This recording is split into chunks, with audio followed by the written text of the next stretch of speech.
Clerk, can you read the roll call, please? Counsel Capone. Here. Counsel DeFlorio.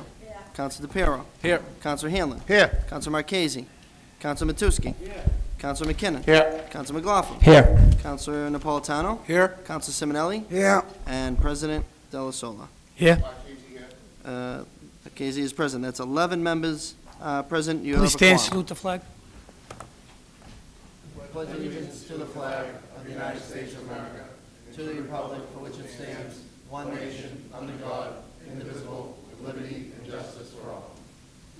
We just stand for a minute. We lost two Everett lifetime residents, Mary Ann Sacramone, she worked in the clerk's office, and Phil Malaya, Paul Malaya's brother, Everett police officer.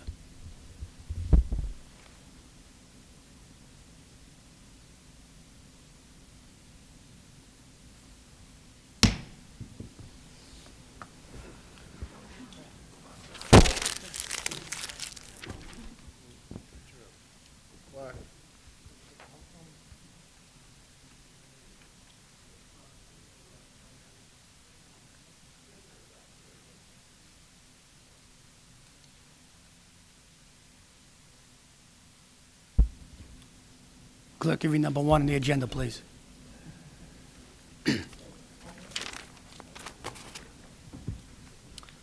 Item number 1, Mr. President, is a public hearing offered by Counsel Richard J. Della Sola Jr. as president. To all parties interested in the public hearing for National Grid of North Andover, Massachusetts, that it desires to construct a line of underground electric conduits, including the necessary sustaining and protecting fixtures under and across the public way or ways hereinafter named Robin Street, National Grid to install 1 3-inch PVC conduit from pole number 1059 to property at 34 Robin Street to provide for power for parking lot lighting for casino project.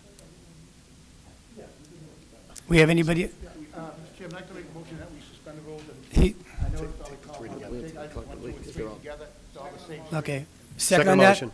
All in favor? Aye. All opposed? The ayes have it. Item number 2 is a public hearing to all parties interested in a public hearing for National Grid of North Andover.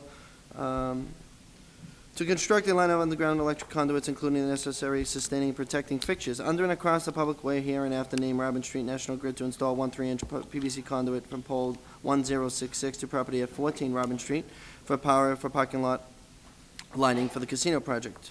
Item number 3 is to all parties interested in a public hearing for National Grid of North Andover that desires to construct a line of underground electric conduits, including the necessary sustaining and protecting fixtures under and across the public way or ways here and after named Bow Street, National Grid to install 1 3-inch PVC conduit from pole number 3595 to property at 35 Bow Street to provide power for parking lot lighting for casino project. Guest is already up. Could you just please state your name and position? Good evening, Council. My name is Mike Cordima from National Grid Electric, from the design group, 170 Medford Street, Malden. These are for all parking lots associated with the casino project, and the contractor will dig the sidewalks and do sidewalk repairs for all the conduit installed. Thank you. Any questions for the guest?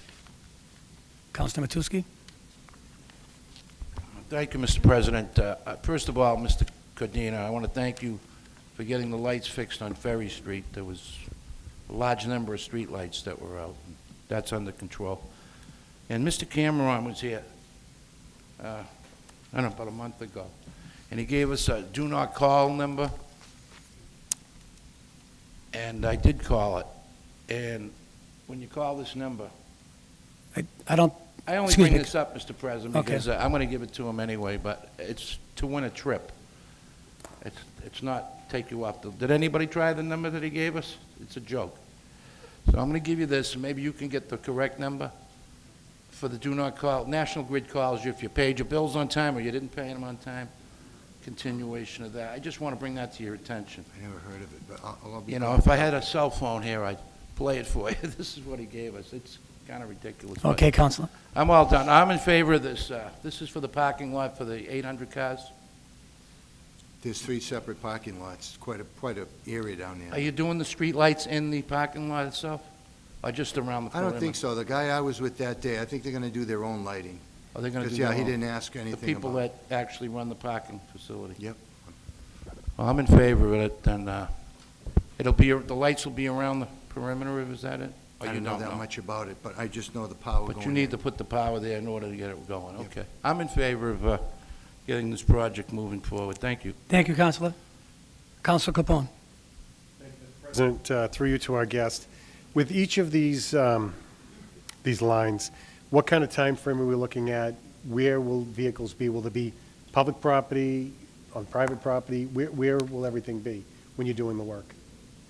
Oh, you mean where's the equipment going to be? Right. Good question. When I was down here, there's really no room on any of these streets for equipment. I'm hoping that they're just going to work it from the side, from the property. Okay. Open a fence, and they can just dig out to each pole. They could do it that way. They Yeah. have the equipment on site I mean, anyway. it's to benefit them. I'd be surprised if they weren't willing to do that. But do you know if anyone's had a conversation about that? No, I only met with these people just to point out a pole and to describe that it would be running like from this pole over to that piece of property for, Okay. yeah.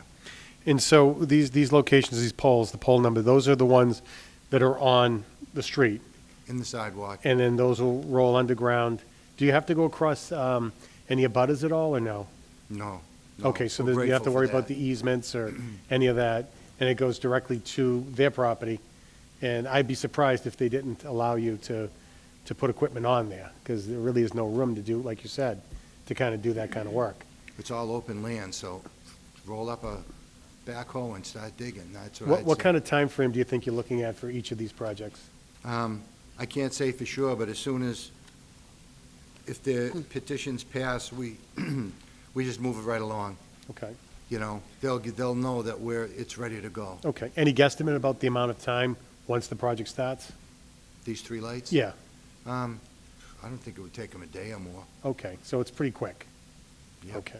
And then would that operation happen during the daytime hours? And if they're off the public property, then that won't really have an impact on traffic, will it? I wouldn't say so, no. Okay. All right, thank you. I don't have any other questions. Thank you, Counselor Hanlon. Thank you, Mr. Chair. Most of my questions were asked, but I just have, I guess, one more. Will this work all start and end at approximately the same time? The three different locations? Well, see, it's not us doing it. We're just getting the request from you folks. The contractor down here is going to do it, but as soon as we have the okay, Okay. he starts his project. They're nonstop. Excuse me, please. Okay. It's just waiting for this. That's the only thing we require. We don't want him to do any work without him. That's good enough. Thank you. All set, Counselor? Any more questions for our guest?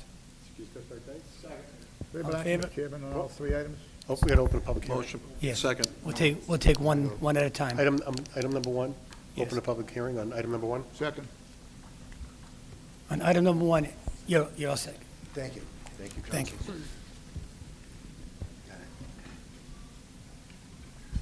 On item number one, anybody opposed? Anybody in favor of number one? You want to take it? Three times. Anybody in favor of one? Anybody in favor? Anybody in favor of one? That part is closed. Anybody opposed? Anybody opposed? One more time, anybody opposed on item one? That part is closed. Do you want to just close it? What's your pleasure on? Two or three. Favorable action. Second. Close public hearing on item number one. Seconded? All in favor? Aye. All opposed? Favorable action on the order. Second motion. Roll call vote? Counsel Capone. Yes. Counsel DeFlorio. Yes. Counsel DePiero. Yes. Counsel Hanlon.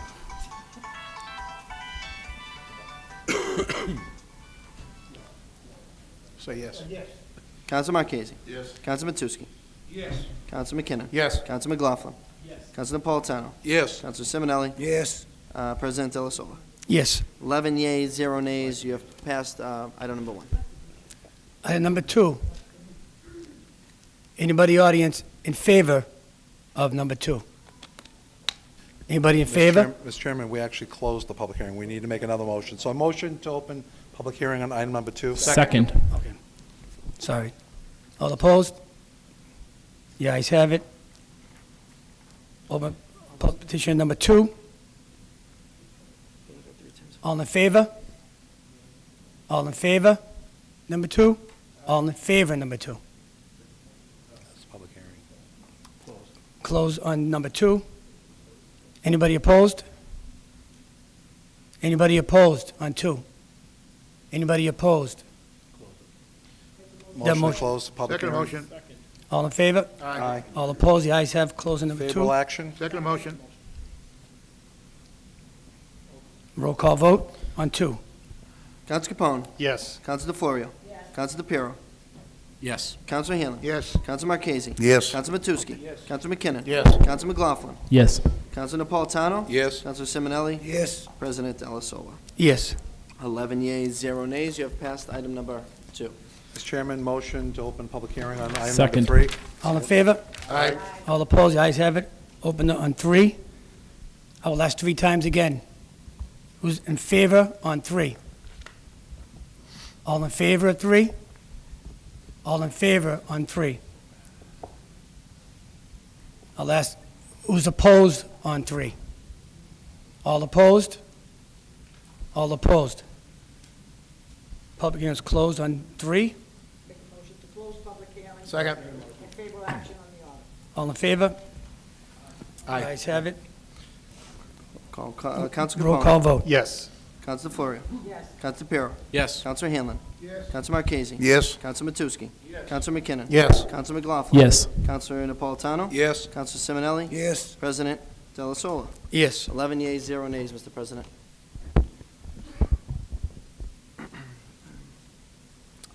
Mr. President, then item number 4.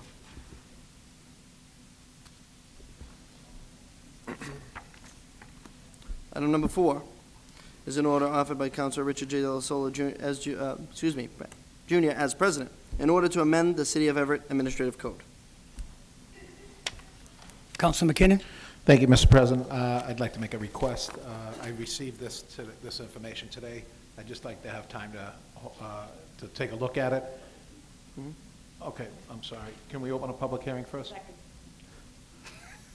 Sorry, Mr. President. Do we have any sign in? Counsel Capone? Thank you, Mr. President. Do we have anyone here to speak on the administrative The code? city solicitor is here. Her and I worked on this, so. Okay. If we could have her up. By the city solicitor up, all in favor? Aye. The ayes have it. Just state your name and position, please. Good evening, Colleen Mejia, City Solicitor. Counsel Capone? Thank you, Mr. President. Through you to our city solicitor. I don't want to belabor this piece because I have a sense that my colleagues want a little more time to look at it. But because we are having a public hearing and there is the public here, could you kind of summarize, not necessarily each individual thing, but why an amendment of a code, et cetera? That way, folks who are at the public hearing could either speak on it one way or the other prior to our voting on it. Most of it, we just cleaned up language for multi-member bodies. We cited the statutes that the commission were made under. The DPW is reorged in accordance with the recommendations from the current DPW director, not anything outrageous. Okay. And I don't want to take a lot of time on it. I just wanted to be something on the table when it goes to a public hearing. Then it'll come back to this body. My recommendation at that time will be to hold it over, do something with it to give colleagues a little bit more time, and then we can interact on a little bit more involved. But I just wanted to get an overview. So I don't have any other questions. Thank you. Any more questions for our guest? Thank you. Move to open public hearing on item number 4. All in favor? Aye. All opposed? The ayes have it.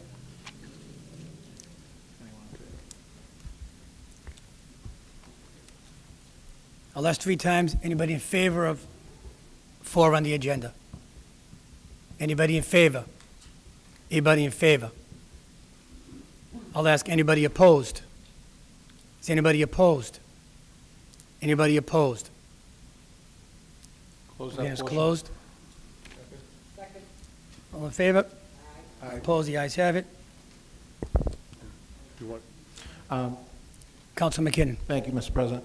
I'd like to make a request, if I could. I received the information tonight, but I spoke to a few of the people on the board, as well as the mayor himself. I just wanted to take a look at it. If I could hold this over for 2 weeks, just to the next meeting, I'm asking for your favor on that. Second motion. Seconded. All in favor? Aye. All opposed, the ayes have it. Hold over for 2 weeks. Thank you. With a closed public participation. Motion to open public participation? Sorry, open it, sorry. Motion open for participation. All in favor? Aye.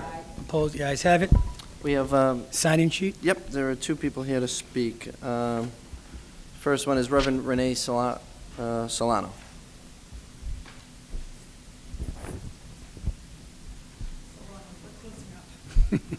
Sorry. Just make sure that's on, please, the microphone. Can you hear me? Is that good? Okay. Good evening. I feel like I'm going to have to speak like an auctioneer to get in 2 minutes, but I do understand why there's a limit. I'm sure you guys want to get home to your families. So I have a few things real quick, so I'm just going to go the high points. So the panhandling ordinance that is on the books, I just wanted to mention, and you probably know this already, that similar ordinances have been declared unconstitutional and overturned. Just wanted to let you know that. You don't have to take my word for it. You can check with your city attorney. Second thing is, I'm glad to hear that, people are looking into people having their jobs and having their qualifications, specifically the Wellness Center, but I really think that you guys should be cleaning the entire house and investigating every single department and who has the qualifications that they are supposed to have. I also would advocate in the future for having open looking for people, of course giving priority to city residents, but I would really like to see the best qualified people for the job. And last but not least, the snow emergency. I was not towed, so it wasn't the last snow emergency. It wasn't me specifically, but I did have some neighbors in my complex and a few other people very upset that they were towed, and I would say rightly so, since there was no snow emergency. I know that some of you folks have already received phone calls about that, so I know that you're aware of it. I just wanted to mention that certain cities, if you look at like Somerville, for example, if they declare a snow emergency and they don't have one, then they dismiss tickets, and I'm not sure what they do about towing. I'd have to double check on that, but I would really highly recommend, I'm sure there's a lot of people that, that feel like maybe that was pretty unfair. And that is a lot of money. For some people, it could be the difference between whether or not they eat this week. So it's really important. Anyway, thank you all very much for your time. Have a good evening. Thank you. The next and only other speaker is Gurley Adrian.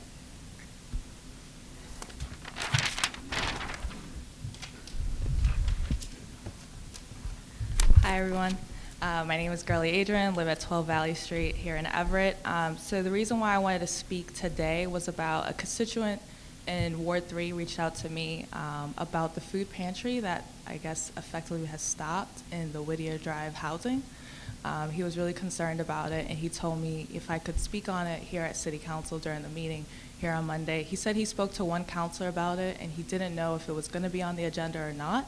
So I just wanted to make sure that, for this constituents as well as other constituents in that Ward 3, that if the food pantry has stopped, which he told me it has stopped, that we be able to continue it, particularly those are seniors who live there, and so I'm highly concerned about that. Okay? Thank you. Thank you. Thank you. That's all the speakers. Mr. President? Is there anybody else in the audience that would like to speak on? No? Anybody second it? Seconded. All in favor? The ayes have it. Mr. President, we only have one person on the sign-in sheet Okay, for an agenda item, if I could take that. That's item 22. Okay, Mr. Taco okay, is here Councilman- from Councilman Lane McLaughlin? Encore. Mr. President, thank you. Mr. President, this evening I stand on a point of personal privilege, and I ask you to allow me to do so and read a prepared statement that I have made. Okay, Dear Mr. you- President and I just- members. Excuse me, we have a 5-minute rule, and just, go ahead, Counselor. Thank you, Mr. President. Dear Mr. President and members, I stand tonight on a point of personal privilege to discuss the unfortunate and frankly shocking display by our mayor in these council chambers just last week. It was my hope that we would have an open and thoughtful discussion with the mayor and department heads regarding the issues related to the Health and Wellness Center. But sadly, what happened here last Monday night was nothing more than an insult to the residents and taxpayers of this community by the mayor. Several department heads requested I write and submit any questions I had related to the Wellness Center 7 days prior to the committee meeting. I was happy to do so and did so as a requirement of the city charter, not in response to a demand by the administration. Again, my hope was that this would be the start of a respectful dialogue, but what occurred was nothing but disrespectful. Today, I am forced to defend myself from the baseless, one-sided attack from the mayor, who was quick to name-call and point fingers at what he called poor leadership on my part, while this same mayor failed to lead when tackling this issue and when addressing his colleagues here in this chamber. The mayor went on to accuse me of carrying water for a local newspaper and damaging our community. I take great offense with these remarks and have consistently prided myself on being an independent voice working solely for the best interests of the residents here. As city councilors, we have a duty and responsibility to ask questions and seek answers. If the mayor disagrees with this role, I would be curious to what he thinks we're actually here to do. The fact remains that if there were not instances of misuse in power and nepotism, we would not be here discussing this matter. And perhaps we would have a mayor conducting himself as an adult. I have had a number of conversations with past HR directors and Mr. Sapino about this department and the mayor's tendency to use this as a personal employment agency for insiders and friends. The mayor so wrongfully accused me of hoarding complaints for political reasons while ignoring the reality. If the mayor had chosen to meet with all members of the city council on a regular basis instead of selected few, he would have heard from me directly and not during a very public address before you all this evening. Moreover, I was extremely disappointed and disheartened to see my colleague and chairman of Government Operations, Public Safety, and Public Service grossly misuse his power to shut down a member of this city council in a clear effort to protect the mayor and his department heads at the cost, regardless of what is best for the residents and taxpayers here. The mayor owes not only myself, but the people of Everett an apology for an apparent and embarrassing behavior that he conducted. Insults aside, no one should ever be physically intimidated or lunge towards another person, particularly in this chamber, as we conduct city business on behalf of the people who elect us. This is a sad moment in Everett's history. Mr. President, this evening I respectfully ask that you consider my words here and take appropriate steps to ensure that what occurred here in these chambers last week will never happen again. I strongly believe corrective action steps are required, and to be truthful, responsible by you as our president to prove to the residents and taxpayers that this body serves to seek independent checks and balances to this administration. Mr. President, this is not about what happened last Monday night, but rather it is about what will happen going forward if this matter is not addressed. We, the City Council, can never feel comfortable sending an item to this committee going forward without fear of repercussion or refusal to be heard from the chairman if the mayor does not approve of the contents. To end my remarks, I feel it is important to correct the record and say that the rumors of my demise have been greatly exaggerated. I imagine this comes as a disappointment to the mayor and my colleagues in his administration, but I will not be stepping down from my seat this evening or any evening going forward. I've been duly elected by the residents of Everett to serve as their voice in City Hall, and I continue to plan on doing so.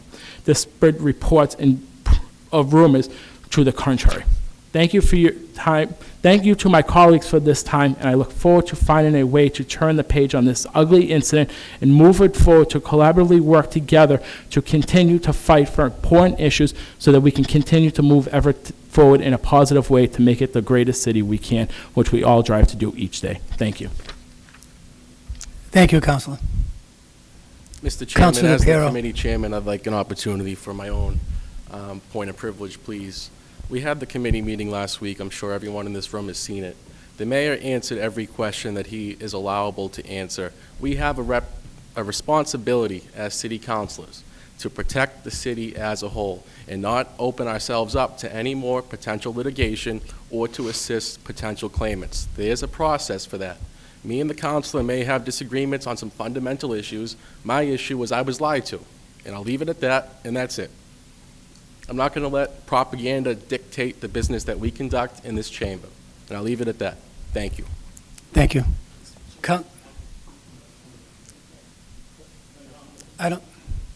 Councilor Capone.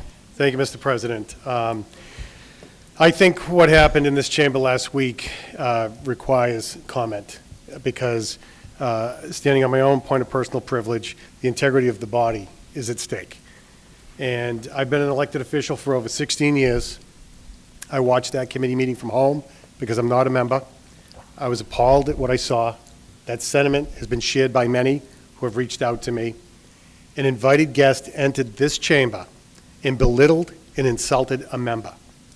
Now, some individuals may not agree with how the councilor went about addressing his concerns, and that may be a fair point. But the reality is there are more diplomatic ways to address that. The council was concerned with some deficiencies he saw in the city department. He asked questions. He was simply doing his job. That is what he was elected to do. That's what we are elected to do. It's okay to ask questions. The guest undermined the councilor's motive, challenged his integrity and his intelligence. The chair, as you know, Mr. President, is charged with keeping decorum in this chamber and ensuring that all guests and members are treated with respect.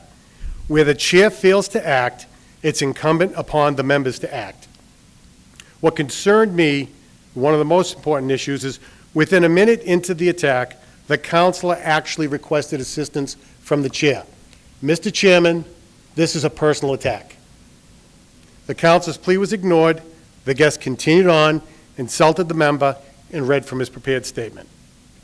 We are all elected to work together to help advance our city. We all disagree at times, and that's okay. It's good to have differences of opinions and different perspectives. We can disagree, but we should avoid being disagreeable. The purpose of these remarks is not to belabor this unfortunate situation or to embarrass anyone. It is simply to remind this membership that each of us has an obligation to maintain decorum in this chamber and to ensure that everyone who enters, guest or colleague alike, are afforded the proper respect. The good counselor is due an apology, but regardless if that ever comes, each member of this body must make sure that such an occurrence never happens again. Thank you, Mr. President. Thank you.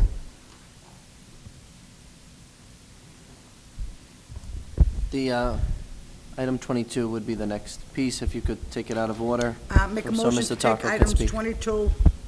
Second motion. All in favor? Aye. All opposed, the ayes have it. Can you read number? No. Yes.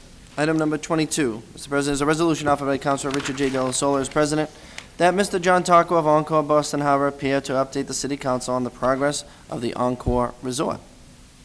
Mr. Taco was here. If you'd like to invite him, councilors.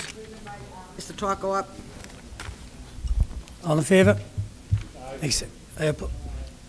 Just please state your name and position, please. John Taco, Executive Director of Government Community Relations with Encore Boston Harbor. First, I want to thank you all for having me here today. Thank you, Mr. President, councilors. I was hoping, was it Rosa, your ringtone? I was hoping that would be my entrance music tonight. No, that wasn't my ringtone. I know better to shut off my phone. Oh. Mr. Hamlin, next time I I'm not would throwing anybody under the appreciate bus or anything. some more musical performances to enter. I just want to briefly give you an update. I know in the last round we committed to do these monthly, which I hope to keep doing. If there's other information that you'd like to see moving forward, please, of course, let me know. I'm here mostly today to talk to you about jobs. So construction's going very well. Construction of the project is on schedule. We're moving up the tower. We're receiving more and more floors each week, so we have more and more staff going up there. We have our own housekeeping crew on board already, cleaning rooms, setting them up for guests. The casino floor looks great. Things are, most of the slot machines have already been installed. It's now being secured by the Gaming Commission. The restaurants look great. There's seats at some of the tables. It's just really starting to come together very, very nicely. To sort of give you an update on where we stand from a construction standpoint, to date, Everett residents, or this is as of last week, Everett residents have invested over 224,000 construction work hours on the project. That equates to over $14 million in salaries and benefits to Everett residents. That is second to only Boston. I think given the scale and the size of the city of Boston, I think it's very good representation of this community's efforts in construction of the project. So including all of our host and surrounding communities, over 27% of the hours worked have been from our host and surrounding communities. And I think that's a true testament. The feedback we've been getting from our construction team and our folks in Las Vegas is that the workforce here is second to none. They've been doing an excellent job. They're keeping everything clean, tidy. They're installing things with the utmost professionalism and quality, which is excellent to see. We're on schedule, and we look forward to opening this facility at the end of June. We have a few upcoming hiring events. The next large event is going to be on March 18th at the Heinz Convention Center. The last event that we had at the Heinz Convention Center was very well attended. I believe many of you may have spoken to me already or read it in some of the newspapers, but we had thousands of people show up. We're working towards final offers on over 1,000 of the people that were there. Very well represented from our hosts and surrounding communities. March 18th, the official start is from 9 a.m. to 8 p.m., but we also allow for 2 hours for just residents of Everett and the surrounding communities, our official surrounding communities. So if you're a resident of Everett and you're watching tonight, please join us anytime from 7 a.m. till 8 p.m. at the Heinz Convention Center on March 18th. In addition to that, we have a couple of other hiring events coming up in Everett. On March 25th, we have a Beers and Careers event happening at Night Shift Brewery. This event is focused mainly on food and beverage positions, so it's Beers and Cheers. That is March 25th from 4 p.m. to 6:30 p.m. And on March 28th, we will be having an event at the Conley Center that will focus on stewarding, housekeeping, public areas, and public areas hiring. Public areas is cleaning the facility front of house, not housekeeping, but cleaning the front entrance, the lobbies, all the other public areas of the building. Housekeeping's what you know, and then stewarding is also help in the kitchens. And it's also heavily cleaning, removing trash, cleaning dishes, taking care of all the stuff in the workings of the kitchen. So that's going to be on March 28th at the Conley Center. I apologize, I didn't receive the time here. So I will get back to you on the times later this evening or tomorrow morning.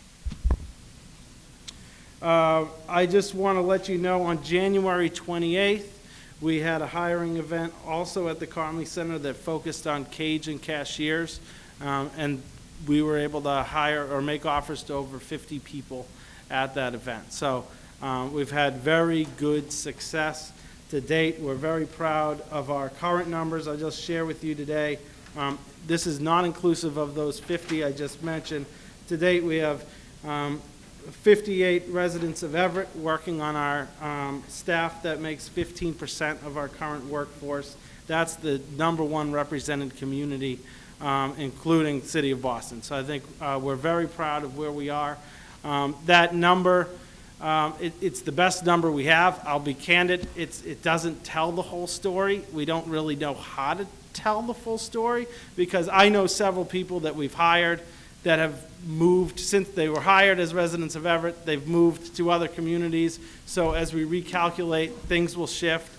Also, other people may move into the community. So it's not a perfect science, and it also doesn't account for, we have many people, several of them come top to mind, but I don't want to mention their names and disclose their identities in public here, but I know are longtime Everett residents that don't currently live in the community, but were referred to us from very well-respected members of the community that are very productive members on our team. Their families have a long history in Everett, but those numbers are also not captured here. So I think I'm just trying to tell you a story. We're doing the best that we can.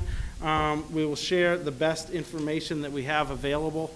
We have a number of events coming up. We've had a number of events in the past. Our Career Center is open every day that City Hall is open, and we encourage anyone that's watching here tonight, visit us in the Career Center for more information here at City Hall. You can also come see us in Medford at 101 Stations Landing to learn more about any opportunities. We need to hire 5,500 people. Really, most of that hiring is going to happen before the end of May. Those offers will be out before the end of May, and that gives us enough time to get people onboarded, background checked, drug tested, and Gaming Commission certified. And then we have several weeks of our own training that we do for our team before we open the resort. So I think these are some very exciting things happening at the project. I want to take the rest of the time, open up to any questions that you may have. And again, thank you for the chance to come here and speak with you tonight. Okay, I have 3 speakers. Council McKinnon. Thank you, Mr. President, to our invited guest, Mr. Taco. How are you? Good, thank you. It was a pleasure to see you in the council chambers. You come with good news, bearing gifts and jobs and everything. No, never have borne gifts. Just oh, we don't want to say that. I come bearing good news in good cheer. News. Yeah, and cheer. I got a question for you. We had a piece on the calendar not too long ago. It was in regards to a overpass over the entranceway of the casino. Where are we on that? And it was a pedestrian overpass because tonight, as you've seen earlier, we actually gave the electric company the right to go and put the power in so that we can have the illumination over there for the parking lot. There's going to be 800 or so cars parked across or adjacent to the building. So I wanted to know, and we have this on the calendar. I know that you guys have touched on it before. I wanted to know if there was any plans that were actually in play for it, or what's going to be happening with that. So the status, I think you're referencing an eventual overpass that would happen over Broadway. A pedestrian overpass. Yeah, sort pedestrian of like overpass. Like Gillette that they have down there. Yep. So that is absolutely something that we are very interested in doing and eager to pursue. That is part of the next phase of development for what happens with those, what are parking lots across the street. What does that finally become? That becomes is a lengthy process of permitting, especially over roads, state roads, those jurisdictions. So all of that will be designed and permitted with our MEPA permits. Those are the state environmental regulatory permits that we'll file across the street. We are looking at different ideas. I'm not sure how far down the road we are with any of those ideas at the moment. Will there be a time frame on that? I do not have a time frame tonight, but. Yep, that's fine. I could call you on it or whatever with that. That's good. At least it's going in the right direction to where we could have something like that. Yep. There. And we have gone back and forth with the city. The mayor, his office, Jay Monty is the Director of Transportation here at the City of Everett. Jay has made some wonderful suggestions on, originally the design we were looking at was going from our facility directly to the Phase 2 facility across the street. He wanted to see some more street level activation where you could get up and down from the sidewalk. So there's been a few iterations that we've kicked back and forth. I think a lot of great suggestions, if you have some. well, just take a look at the Bunker Hill Community College. On one side of the street, they have a walkway that goes up and then a bridge that goes over right directly into it. So that's one thing that you could actually look at that's already here. Yep. If we need to do something like that. I think it would be, the traffic flow and stuff like that, it would be to benefit us in the city of Everett if that does happen. Also, being like public safety wise, we don't want all these people just deciding they're gonna park their car there and then decide to cross the streets going across.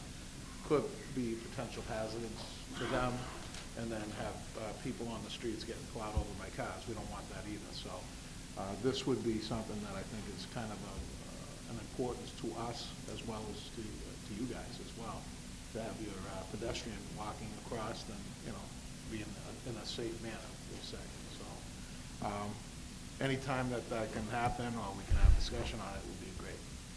Sure, absolutely. So happy to bring forward as we start discussing the plans across the street. Yep. Happy to invite you to take a look at those plans at the appropriate time. I've been there, and thanks for that. That tour was great. It's coming along nice, and I can't wait till it opens up. Thank you. We appreciate the kind words. Thank you, Councilor. Councilor Napolitano.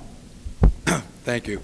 You answered most of my questions, but I've had a number of residents approach me. They want to know when the hiring started. Clearly, they don't understand that the hiring has started.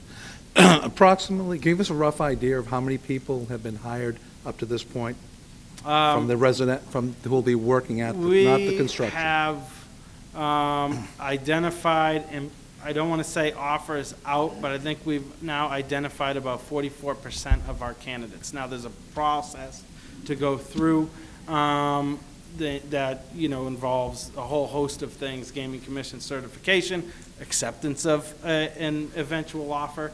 But I think we've identified 44% of our finalists through all these job fairs to date. So we still have about 55% left, 56% of our workforce left to hire. Okay. And thank you. And in regards to the overpass discussion, I mean, I'm not sure if a lot of my colleagues are aware of, right at the Wynn in Vegas, that intersection across the Strip is all elevated sidewalks for that purpose, to keep people out of the streets and off the streets. You already do have some experience in that area. So for us, it's just a question of when we might see, proceeding with that. I believe you mentioned that's dependent on That's dependent on our second phase. Yeah, that will be designed, built, and constructed with our second phase of the project. Whatever we put forward gets approved. We need to know where the bridge starts, where the bridge lands. So it's a little bit more complicated. We want to know how it fits into whatever structure is across the street. You may know, I think we have a temporary approval and this is actually the facility across the street's operated by we're just leasing the land, but it's operated by the city of Everett. But there's only 3-year temporary license to do that. So within the next 3 years, we'll be well on our way towards permitting the structure and building the next phase of development. All right. Well, again, the main concern, as all of us have, including yourself, I'm sure, is that people are able to cross safely. One serious accident down there, and it sheds, a poor light on the entire project, and we don't want to see that either. Absolutely. We're in 100% in alignment and agreement. All right. Thank you. Thank you, Councilor. Councilor Florio. Thank you, Mr. President, through you. John, I know you gave us a lot of dates in regards to the Hines and all that stuff. Is it possible for you to email us that whole schedule? Yep, absolutely. And that way, when people ask us questions, I know a few people have asked me when the next is going to be, and where you have everything itemized. I'm happy to do that. I will say, too, and also, please advise anybody, and you're free to take a look anytime, too. Our most current information, and things get added and changed regularly, our most current information is always on our website. So at EncoreBostonJobs.com, that's EncoreBostonJobs.com. That website tells you all the different hiring events that we have upcoming. Now, all these people that have gone to your hiring process, if they've filled out applications, do you write them back and say, we haven't chosen you, we've chosen a different person? How does that work? So everyone will be responded to. I've asked that there has been some questions on communications, as some things have lingered. There's also folks that may not be there's a few issues that we've seen is some people apply for a number of different positions. So while they're in consideration for one, maybe 4 or 5 more, they've been declined, and so they get very concerned, but they're actually progressing very well through the process. They're just narrowing their choices, and they're seeing decline, so please read the decline emails, because you're just going through the systems. Many times they've applied for a number of positions even within the same department. Okay. So department heads are starting to put people into the right buckets. The other thing is, we haven't wanted to just decline everybody, because there's a lot of great people that may not fit that one specific role that they're going for, but we're trying to keep them and help them through the process, maybe in a different role. So it's not a full, like, decline, you're not welcome at the resort. We never want to say anything like that or give that impression. So one of the downsides to that is that there's been some feedback, I've received it too, what's going on, what's my status, and so we're working on some of those things. Please bear with us. We're receiving tens of thousands of applications, so it's not easy. Even at these hiring events, it's a paper process. We're actually handwriting in the interviews. People are showing up without resumes. They haven't even officially applied online, so there's a lot of catch-up that happens into the system, because all of the system is driven through the computers, and it's a digital system. So if you come here, if you're watching this and you're interested in applying with us and you can't do it at home, come here. We have computers available here. You could also visit Encore Boston Jobs at one of the local libraries, at our office at Station Landing. But please come to one of these events prepared.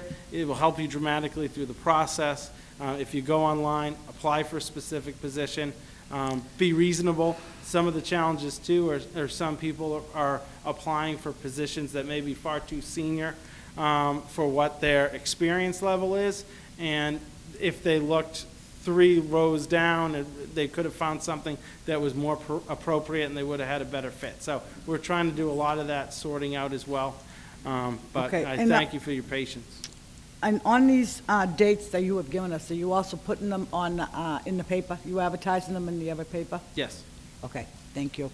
Now, going back to the bridge that we, We also, we did a lit drop through the neighborhood over the weekend, so I think we hit every door in Everett this weekend. So we Okay. wanted to make sure that if you weren't picking up a paper, that you were able to get your hands no, on it. I've seen it, I've seen it on the trains, I travel, so I know you're doing. We're trying to get it everywhere. I know you're doing a very good job, and we appreciate you coming here. Believe me, you're the best thing that ever happened to Everett.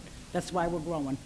And the other thing is, on the bridge going across, I understand that's gonna be a couple of years away because it's in phase 2, so it might be 2 years or 3 years away.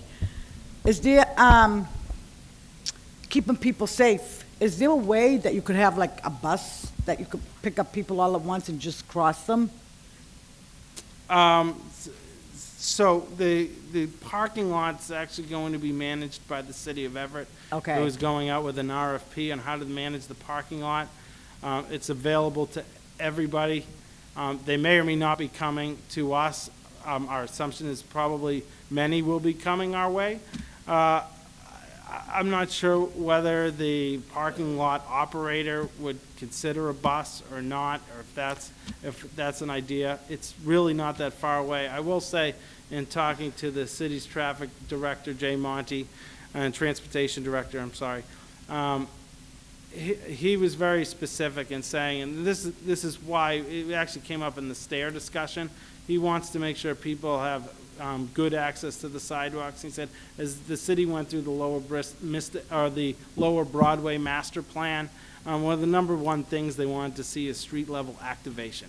So all the lights have been designed with appropriate timing for pedestrian crossings. It was always envisioned that this wasn't just a freeway cut through, that things were more controlled, people were driving at a more measured pace, and Everett residents and others were able to enjoy both sides of the street safely in a measured manner. There are residents right up the other side of the road, so I think there's a level of traffic calming in the signalization you'll see, just to keep a normal pace of operation. It's not meant to be a freeway. Okay, the other question I have is, obviously you have valet parking, is that I would think. We do. Okay. All right, so if you could please email us those dates and advertise them in the paper, we'd greatly appreciate it, and thank you. We will. Thank you. Thank you. Thank you, Council. Last speaker, Council Simonelli. Thank you, Mr. President. Through you for Councilman Simonelli. To my colleague, Leo McKenna, is it a possibility that we may reconsider the bridge and possibly have it underground? And at the same breath, if the bridge isn't happening for the 3-year period, as Councilman Matusky has mentioned in the past, is it possible that we should have a series of lights along the way? So I don't know if we can envision 400 or 500 people walking around that area. And the lighting, I believe, might control some of that with the traffic. And that was like a statement, really, and maybe a comment from Mr. Taco. And will all the roads be completed and open to the casino coming and leaving on opening day? So let me take the first part of the question, is the possibility of a tunnel.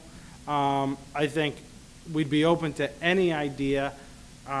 Without really studying it, I'm not sure the feasibility of a tunnel. There's a lot of underground utilities there. So you have a lot of conflicts. You have major, major gas lines and power lines and everything that run under that street. We've encountered them just in other parts of the neighborhood.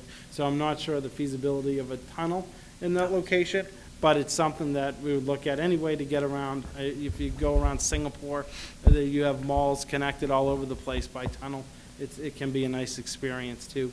We'll look at everything. Whatever we want would be, or whatever is feasible, it would be complementary to the environment. It would be something that's pleasing to the eye, that's pleasing to the pedestrian or anyone that's enjoying traveling up and over the bridge or under the tunnel or whatever it may be. So it wouldn't be dark and dreary, it would be bright and white, you wouldn't be getting wet. I mean, the whole idea is that it would be a pleasant environment, so. Will all the roads be completed and open to the casino coming and leaving upon the opening of the casino? Yes, they will. Every road that we're working on will. I can't say, barring some unforeseen circumstance that the state or some other power to be does some other work somewhere, but everything that we're working on will be completed by the time we open. And we are not working on the Alfred Street Bridge, but we continue to receive assurances that they are on track, maybe even a little bit ahead of schedule on the repairs there, and we should not be worried about any issues with the Alfred Street Bridge as we approach opening. Thank you. Council Matusky. Thank you, Mr. President, and thank you, Mr. Taco, for being here this evening. You'll notice item 23 on the agenda. This council is asking that the harbor master or somebody from the Coast Guard appear relative to the bridge issue. Now, I understand that the bridge will be completed sometime in the end of April. Councilor, we're on 22 right now. Right, no, I'm just bringing this to his attention. There's also item 36 that another councilman, it all has to do with the casino. No, because he's not here for that reason. I'm just bringing this to his attention. We as a city council have to kind of anticipate some of these issues. If you want to take them collectively, I'm happy to. Well, no, the harbor master, we're requesting, but you can, other people have asked about the bridge here, Mr. President, in the last 15 minutes. So that's part of the conversation we're having. Go ahead, Councilor. Thank you, Mr. President. And it's my understanding at the end of April, the bridge will be repaired and it's a 2-lane going in and out, right? Is that? I'm not sure the exact date, I think but yeah, I heard my that. understanding is this spring, Okay. that bridge will be done. And by the way, I want to thank you for the tour that several members of this council went on just 3 weeks ago. You know, it was 1.5 miles, and it's a big bill. I was very impressed, I have to tell you. Did you have your step counter? Yes, Yeah. I did. Councilman McKinnon actually had one of those. But no, and Mr. Simonelli's aide, Mr. Sy, was also there. It is unbelievable. I was so impressed. Thank you. I've never seen anything so exquisite, really.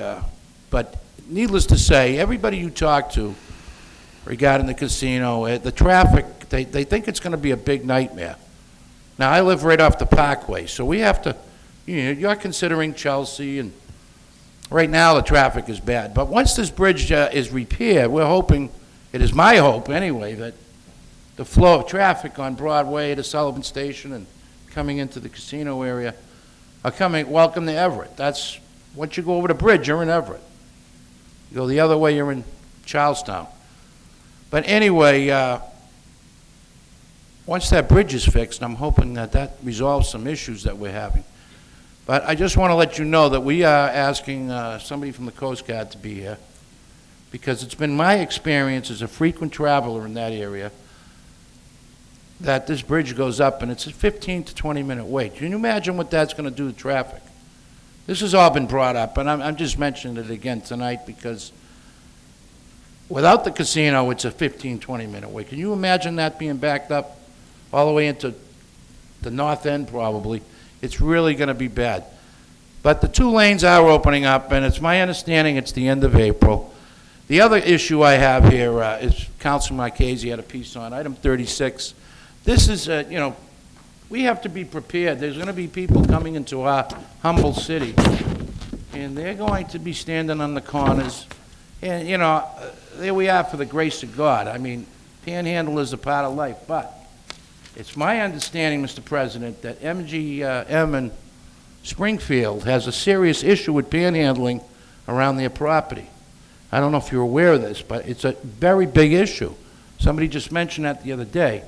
Whether or not it's legal we can stop people from selling flowers on the sidewalk, but we can't stop somebody from panhandling. But we'll get to that bridge too.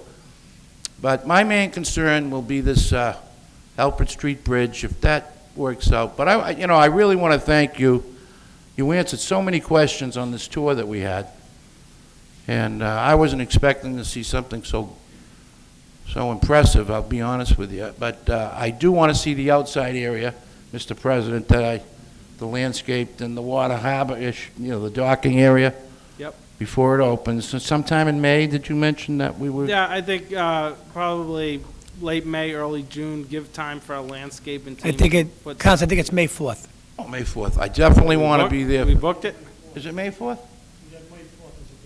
Very good. I will be there. I want to see the $30,000 tree that was brought from New Hampshire. No, I think there's many of those. Oh, there's many? Yeah, there's several $30,000 trees. It looks really nice. And one last question. You have Back 30 at seconds. Costco's. You have 30 seconds, go ahead. 30 seconds I have. And back at Costco's, the walk, is that all going to connect? Yep, That walkway it thing? actually connects now. I think we've already made the connection. It'll go over There's the some river. more work on our property, but it goes underneath the bridge and So it you'll be able to connects up. walk from Wellington and get right into the casino area? Yep. Or vice versa? Yep, and eventually be able to get to the Northern Strand bike path or the Bike to the Sea Trail, the one that goes through Everett on the old MBTA tracks. Well, I'm very excited about it, and I want to thank you for being here this evening. Thank you, Mr. President. Mike, Good job, Counsel. I hit it 5 minutes. All in favor? All opposed? The ayes have it. Thank you very much. All in favor? All opposed? The ayes have it. Counsel Capone?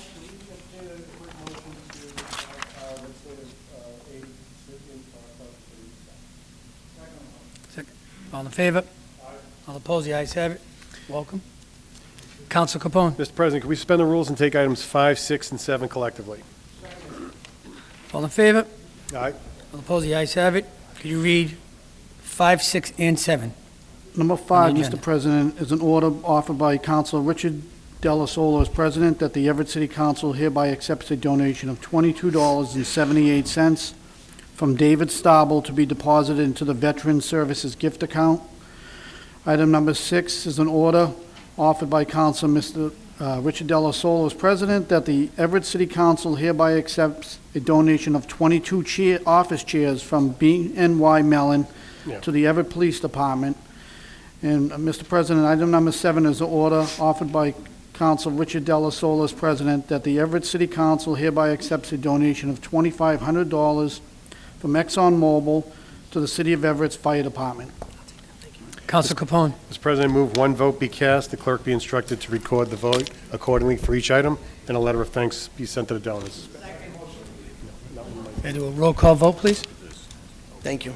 Motion for favorable action on 5, 6, and 7.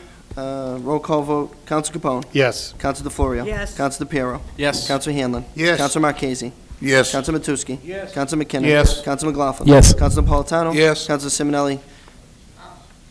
And President Delasola. Yes. 11 yeas, 0 nays.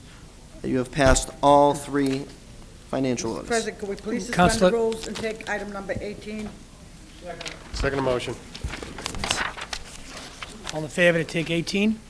And then we have Opposed? The ayes have it. Could you please read 38 and 18 on the agenda, please? Item number 18. Mr. President, is an ordinance offered by Councilor Fred Capone. It's an ordinance for a dry bulk storage license. Mr. I send it to the attorneys, and I have a question for them. Okay, you want it, Counsel, you want it? Counsel Florio? This was laid over the last time, laid on the table, just to explain to you, Mr. Okay. President. I know it's hard to remember everything we do here. Thank because you. We just have way too many things. Yeah, this was postponed. And it was postponed until this meeting because I had asked the solicitor's office, because I felt the ordinance was, you can't really Enforce it? thank you, enforce it. It was unenforceable, so I asked the city solicitor to do some work for me.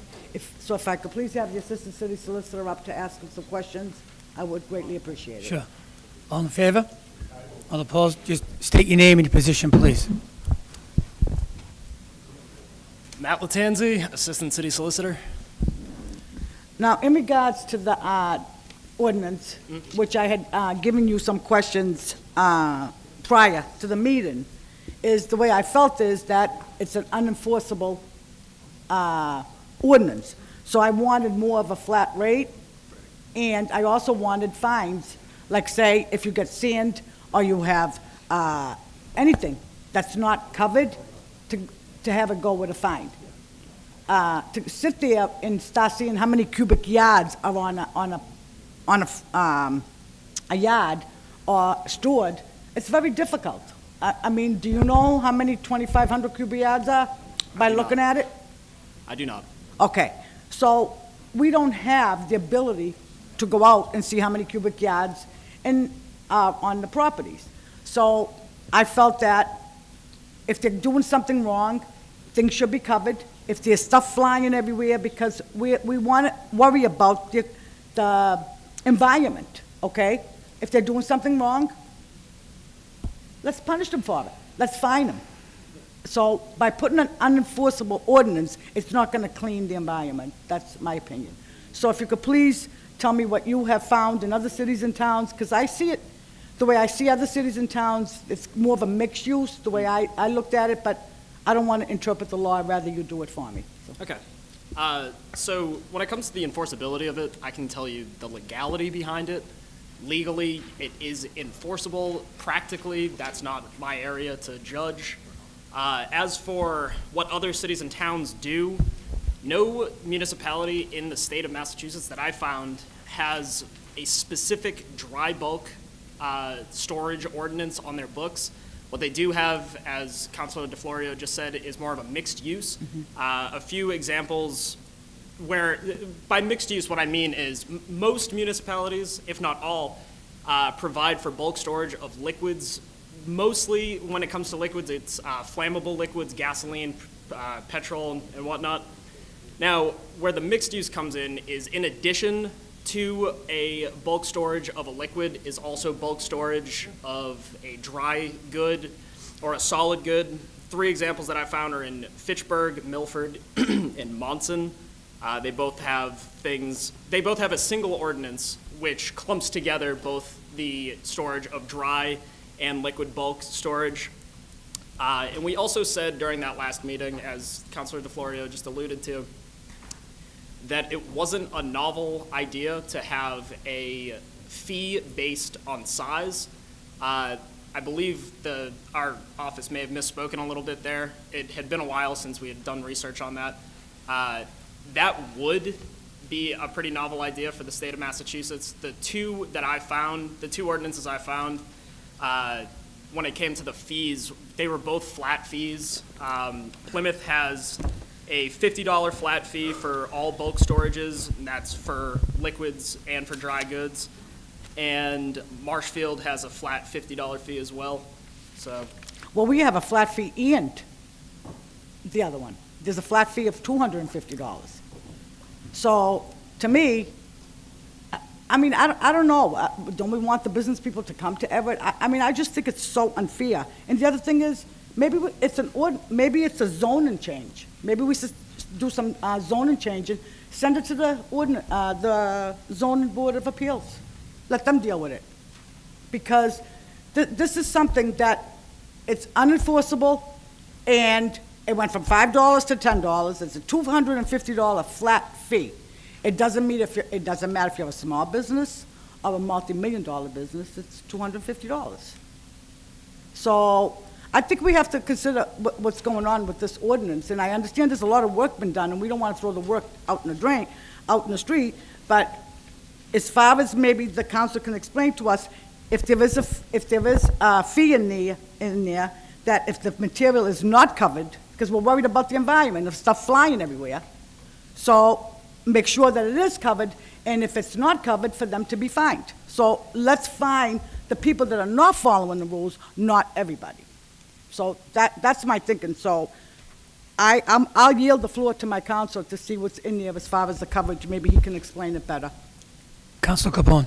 Okay, I don't have any other questions for our guests, but I do want to thank you for the legwork that you did on the memo that I saw. And I know that you addressed that the novelty of this would be that the dry bulk would be its own freestanding ordinance as opposed to merged with flammable. And I do think that's the way to go. But as far as enforceability, Attorney Slattery is here, said absolutely can enforce it. You said absolutely can enforce it. Yeah, I said then, we're not going to sit there with a measuring cup. You know, if we have a petitioner come in and they say, this is how many cubic yards we're going to have, okay, what are you looking at for a pile? It's going to be 50 by 50, no more than 25 high. That's pretty easy to be able to eyeball. You know, if it's much more than that, you'll know. If it's not, it's fine. And we keep getting confused about the fees and the expenses.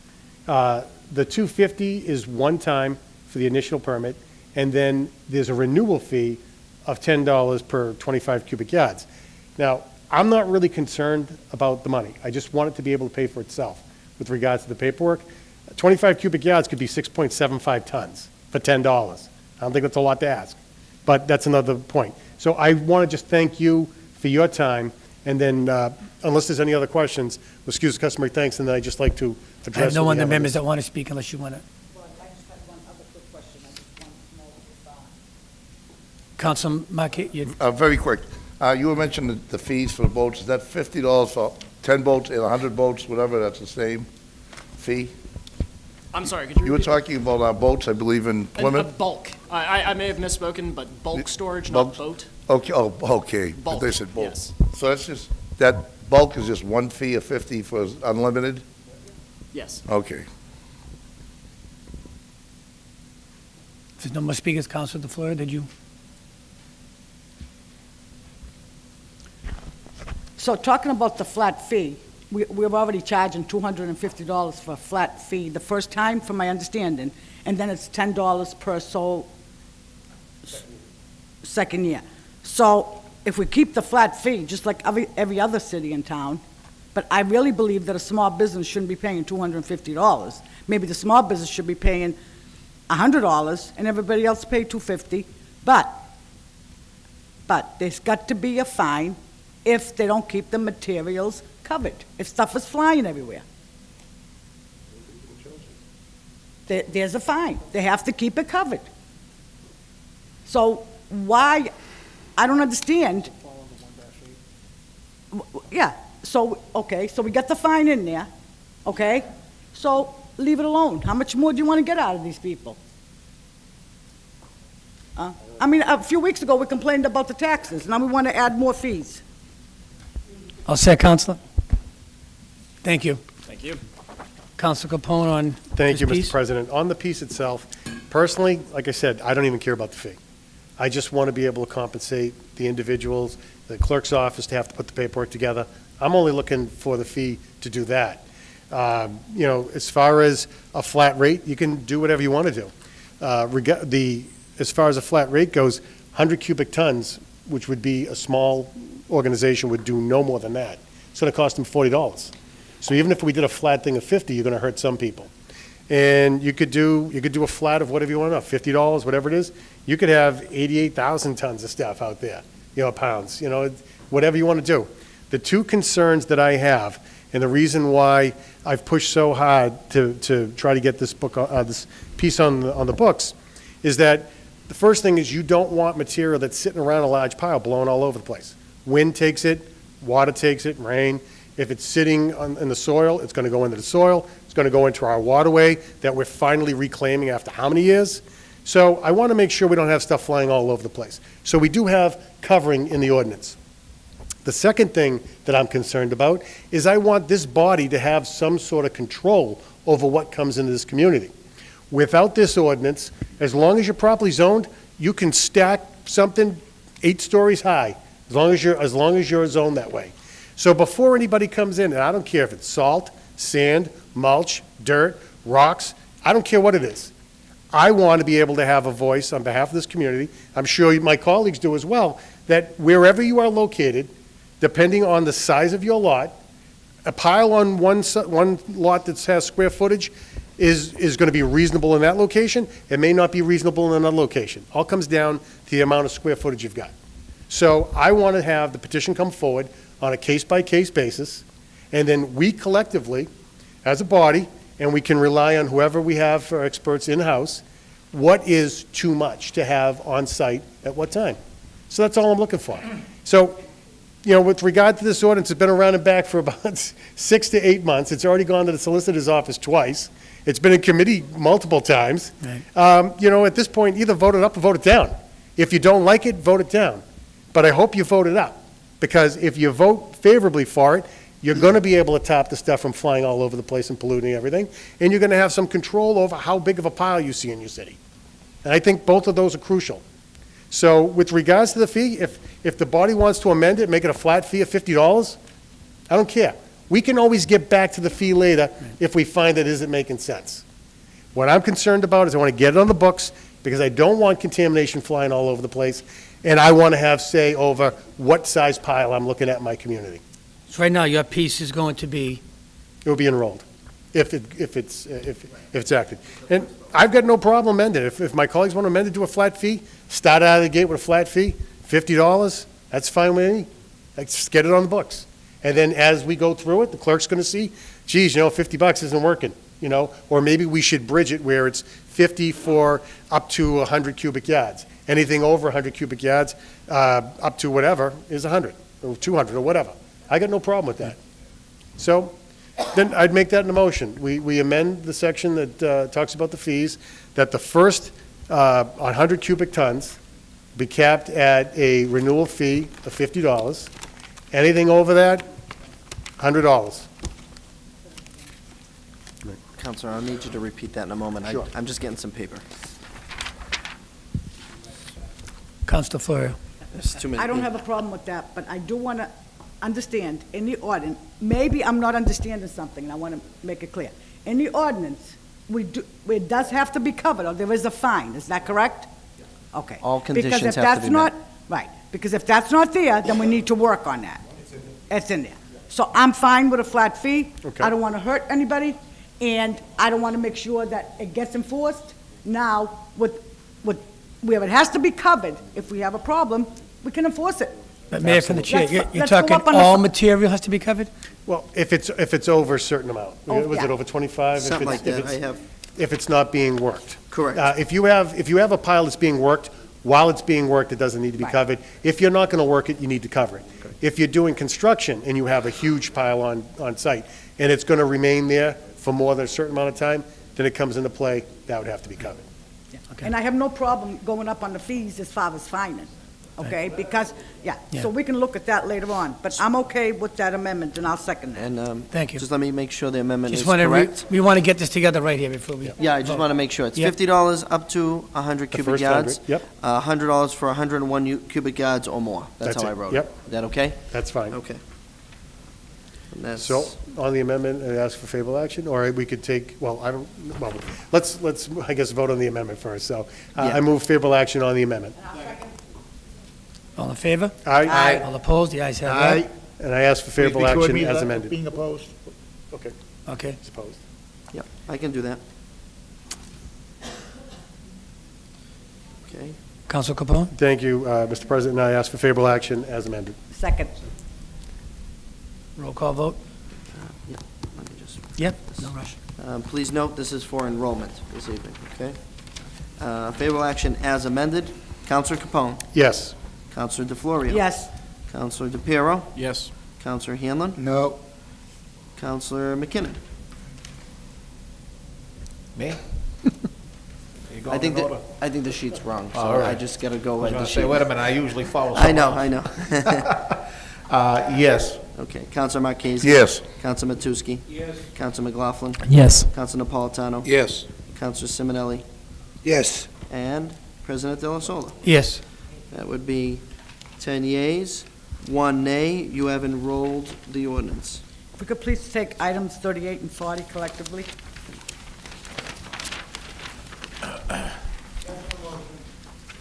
All in favor, take 38 and 40, you said? Yes. And please note that was enrolled as amended, the last one. Can you read 38 and 40, please? Yeah. Okay. 38. Number 38. Mr. President, is an order offered by Councilor Michael K. Marchese to request approval from the state legislature to amend the City of Everett Charter through the nomination and election of a charter commission. And item Counsel? number 40 Okay, good. is an order offered by Councilor, Mr. President, is offered by Councilors John Hanlon, Anthony DePiero, Richard De La Sola, Stephen Simonelli, Rosa DeFlorio, in order to request approval from the state legislature to amend the City of Everett Charter relative to the tenure of the city clerk. Counsel Marquez? Regarding item 38, I would You need to amend it, right? I would like to amend it to read, just like item number 40, Mhm. and it would say, the only thing different, it would be office of the mayor instead of office of the city clerk. Okay. On number 40.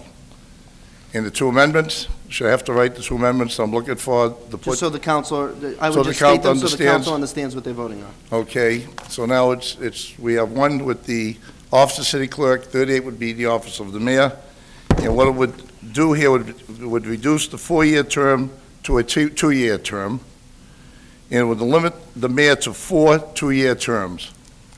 Nothing would be retro, everything would go on, but the next, and from there.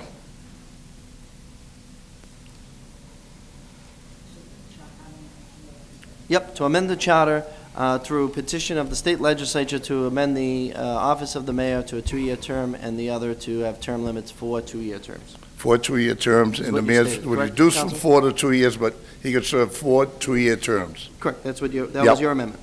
Yep, and it's to request it through the state That legislature. would be not retro, that would be after the next election, I have the whatever correct comes. language. It's as amended That's for the charter commission. from the state legislature. Would you send them both together there? And I will, so that Like one's you as do. amended. Before, Counsel McLaughlin, you all set, Counsel Marquez? Counsel McLaughlin? Thank you, Mr. President. Mr. President, I stand tonight in support of this. I think that this is a responsible action to take. We're simply requesting the state to look at this. Look at both of these items. I do not want this to go into the newspapers tomorrow, this week, that we are in favor, or we're just asking the state legislature to look at both of these items and to give us feedback on both of these items. There's a process that is in place that needs to happen beyond tonight's meeting. All we are doing is asking the state legislature to look at our city charter. We are the legislature body. We think that there's some change that could or could not happen that would be more productive for our community. We're asking the state to agree or disagree with us. They have control over where this goes, not necessarily us. We're just referring it to them. I do not want this to go into the newspapers as we are taking a stance one way or another. All we're doing is recommending that they look at this and give us their feedback. Thank you. Council Capone. Thank you, Mr. President. Through you, could we please have the city solicitor before us?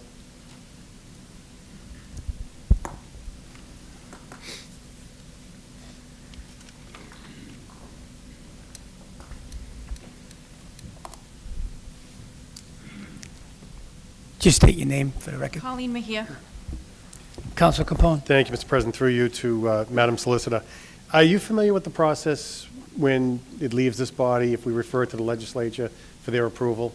When this was on the agenda a few weeks ago, I didn't realize that you would be discussing new business tonight. I thought it was against your rules, but I would have brought my file. What I'm interested in is if this body sends something out to the state legislature and looks for their approval, are they formally approving it and coming back for us then to act? I don't know if you request only feedback. I don't know if they would do that, or Yeah. if they take a formal vote. I think it would have to be formal. I would assume. Okay, and that's what I would think. So what ends up happening is if it leaves this body with a recommendation and looking for an approval, it's halfway there if they approve it, comes back to this body, and then we vote on it, whether it's something that we're in favor of or opposed. Right, they're two separate issues, so Right. Councilor Marchese's order would be that the city would have to elect a new charter commission to review the charter and then make whatever recommendations it would make. Okay. And then that doesn't have, the city clerk's tenure wouldn't have to go through a charter commission because it's not Okay. an elected position. All right. Okay, thank you. I don't have any other questions of the solicitor. Councilor McKinnon.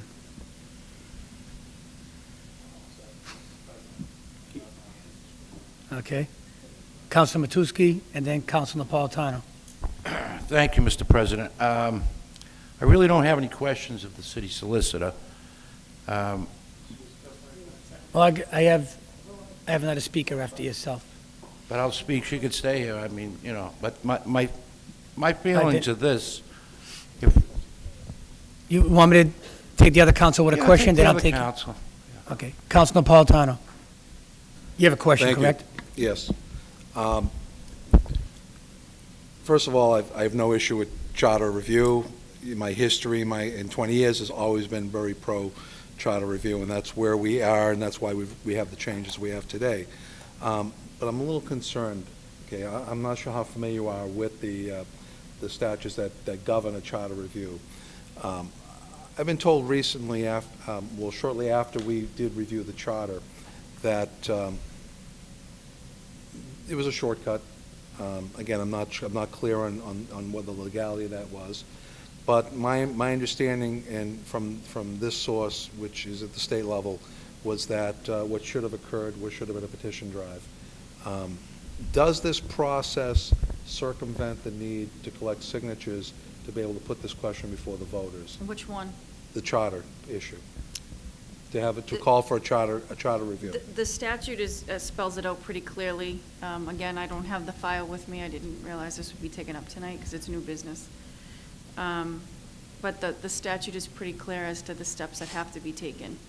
I believe it's a petition of a certain percentage of the registered voters, and then it goes on the ballot, I believe.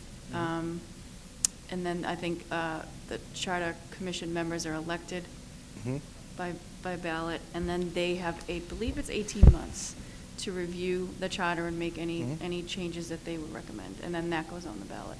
Okay. And our charter has provisions built into it to review the charter on a 10-year basis.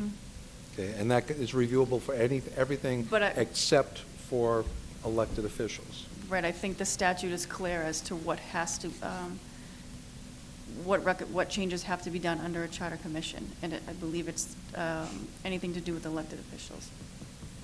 Terms. Has to be petitioned By a commission. by the voters, and then approved by the commission, put before the voters for their final approval. Okay. All right, thank you. You're welcome. There's no, Councilor, I got Councilor Marchese for the second time, if nobody else wants to speak. It's a question. I believe we recently sent I get- a piece Matusky. regarding the time limits of how the board members here would have to wait to take a job with the administration. It was like a year at one time, and it was reduced to, what, a month? I don't think my office drafted that, so I don't know. One year, we amended it to follow state ethics law, which is 30 days. So it's 30 days. So it's not an issue to work with a public official to reduce the amount of time we have to wait to take a job, but everything else has to run through some kind of review? The statute is pretty clear. Again, I wish I had the file with me that talks about certain things that have to be done under a charter commission. And term limits, the amount of years in a term are definitely one issue that have to be reviewed by a charter commission. So everything but elected officials is changeable? You still have to get permission from the legislature to approve it, but it doesn't have to go through a whole commission. You still have to send it to the state legislature for their approval, Yeah. but not through a commission. All right, thank you. You're welcome. Councilman McLaughlin, you have a question? Thank you, Mr. President. Mr. President, not to question our solicitor, but going, if we were to lay this on the table for 2 weeks, would you be able to come back and specifically give us the language that is? I'll read the statute to you. Yeah, and I'm sure you, and that's what I'm sure you would. Because I'd also like to call the senator, the representative, and get an opinion from the state on their take as well. I thought home rule petition was so that if you were to take any one line item out of the charter, you could do it by home rule petition. Maybe I'm misunderstanding what the elected official portion states, and I'd like to hear that. But I thought the purpose was for a home rule petition is so that we didn't have to go through the whole process of an election of a commission. If there was only one item, there's a big process to undergo to change one line item or change a line item here or there. So I thought that was the process in place, but I'd like to maybe make a motion that we lay this on the table for 2 weeks so that you could come back and give us these specific ruling on that to clarify. And I also think that you may, as a board, recommend that the Charter Commission only review the mayor's term, but they may be able to expand on that and review the charter as a whole and make changes for the entire charter. So, and not to elaborate, I apologize, but if we were to create a charter commission and we said, we only want you to look at this or that, they can expand on our recommendation and say, no, we're going to review the whole charter, why it's basically open for renegotiate, open for reinterpretation. They might be able to. I'd have to look at the statute to see if you can limit them and if they can be limited. Okay. I think there are some questions that I would like to hear before I were to vote on this tonight, just to understand, because again, I was under the interpretation that home rule petition was so that we could change one item here or there in the charter so that we didn't have to go through the continuation of a process for such amount of work to do one small change.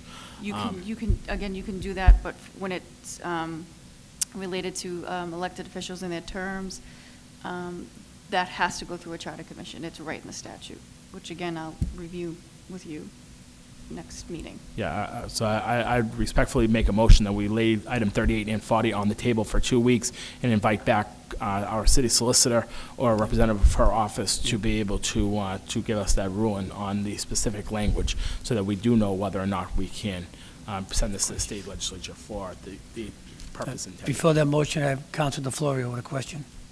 Thank you, Mr. Chairman. Now, on item 38, we're going to postpone for 2 weeks until you give us the language? Is that what I'm understanding? That's up to you.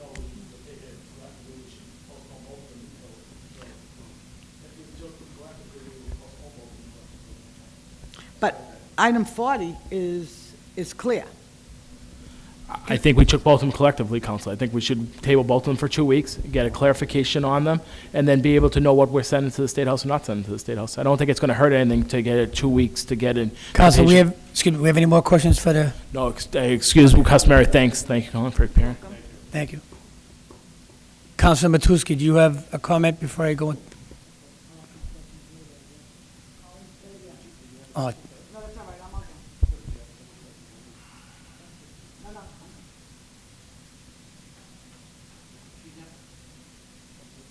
No, Counsel Matusky. Thank you, Council President.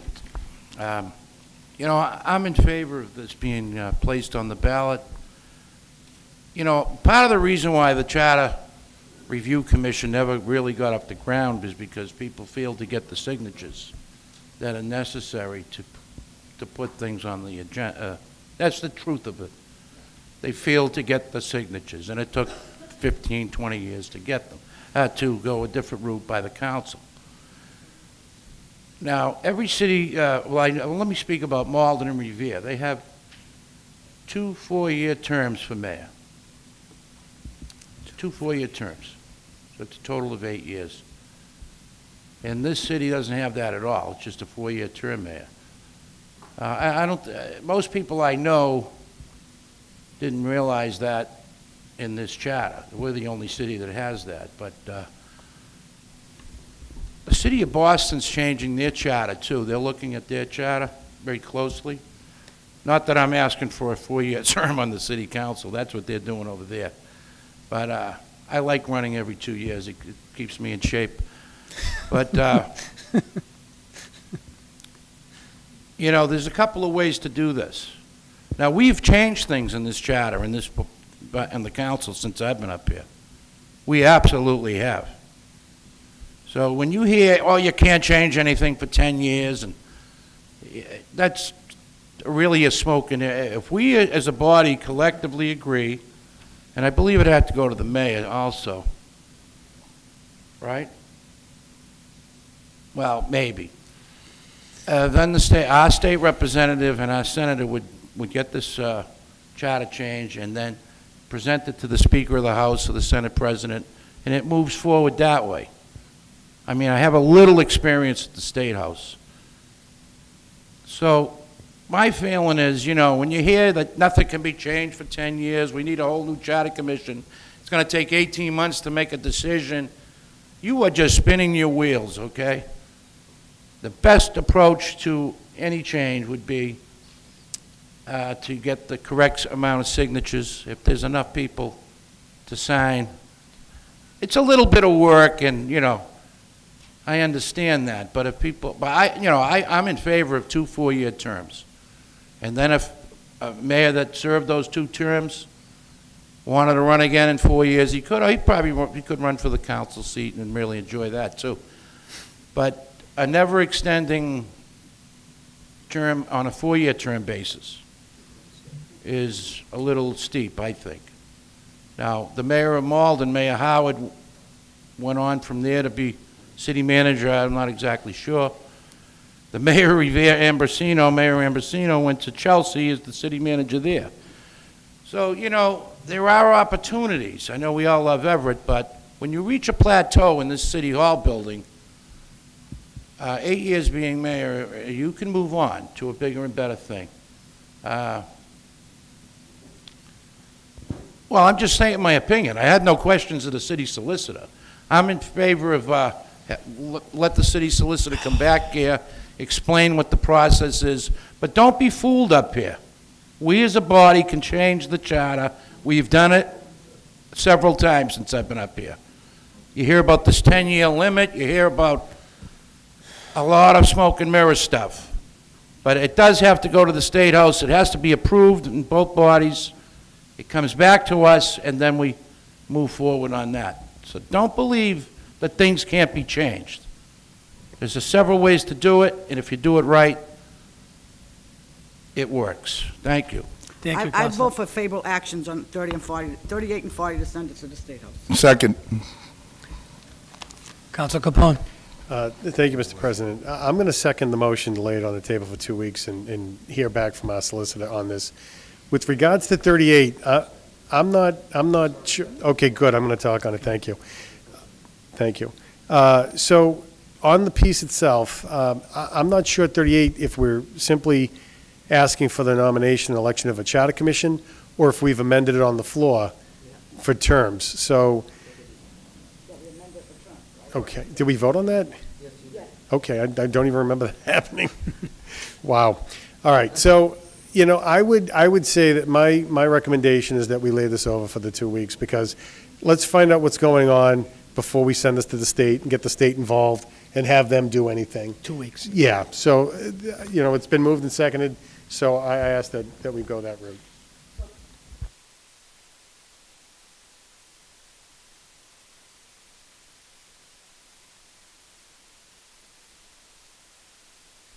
Council Napolitano.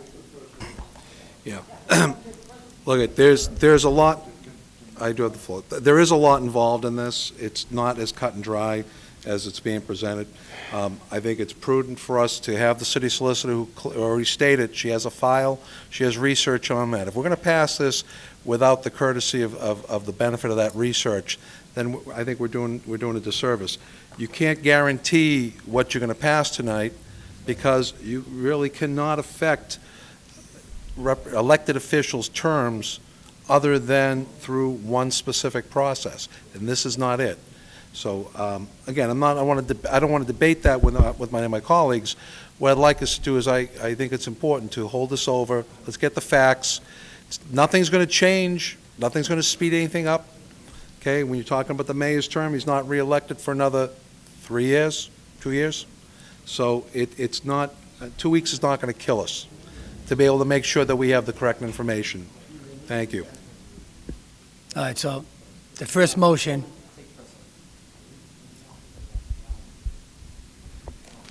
All those in favor of postponing? All in favor to postpone? Aye. All opposed? And do a roll call vote? Sorry. This is to postpone items 38 and 40. Roll call vote. Counselor Capone. Yes. Counselor DeFlorio. Counselor DePiero. No. Counselor Hanlon. Yes. Counselor Marchese. No. Counselor Matusky. Yes. Counselor McKinnon. No. Counselor McLaughlin. Yes. Counselor Napolitano. Yes. Counselor Simonelli. Yes. Counselor Della Sola. No. It was 6 yeas, 5 nays. You have postponed for 2 weeks.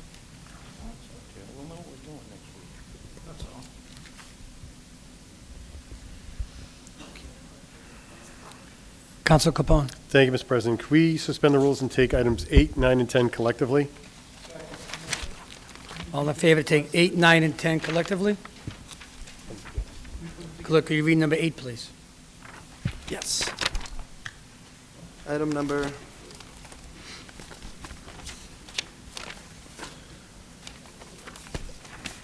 Item number 8 is a petition offered by Councilor Richard J. Della Sola Jr. as President that the Everett City Council hereby approves the Class 2 motor vehicle dealer license renewal for Parkway Auto Sales at 1673 Revere Beach Parkway. Item number 9 is a petition offered by Councilor Richard J. Della Sola Jr. as President that the Everett City Council hereby approves the repair license for Sequenza Auto Repair at 783 Norman Street, Unit 23C. And item number 10 is a petition offered by Councilor Richard J. Della Sola Jr. as President that the Everett City Council hereby approves the Class 2 motor vehicle dealer license renewal for Main Street car sales at 148 Main Street. Councilor Hanlon. Mr. Chairman, just through you to our clerk, are all papers in order? All papers are in order. All papers are in order. Good. Council Capone. Thank you, Mr. President. On the piece, I move that we have one vote be cast, the clerk be instructed to record it accordingly. Yep. All in favor? All opposed? The ayes have it to take 8, 9, and 10 collectively. Councilor Capone. Roll Yes. call vote. Councilor DeFlorio. Yes. Councilor Hanlon. Yes. Councilor Marchese. Councilor Matusky. Yes. Councilor McKinnon. Yes. Councilor McLaughlin. Yes. Councilor Napolitano. Yes. Councilor Simonelli. Yes. President Della Sola. Yes. 10 yeas, 0 nays. You have passed all 3 orders. Can we take 11 through 15 collectively? What about 10? We do 10 Before, also? All, go ahead.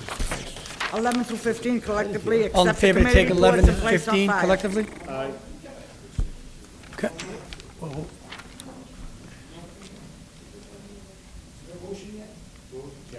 To take Yeah. items 11 through 15 11 through collectively. 15 collectively. A motion on what? Yes. Passed. What do we motion on? There's no, We haven't read it?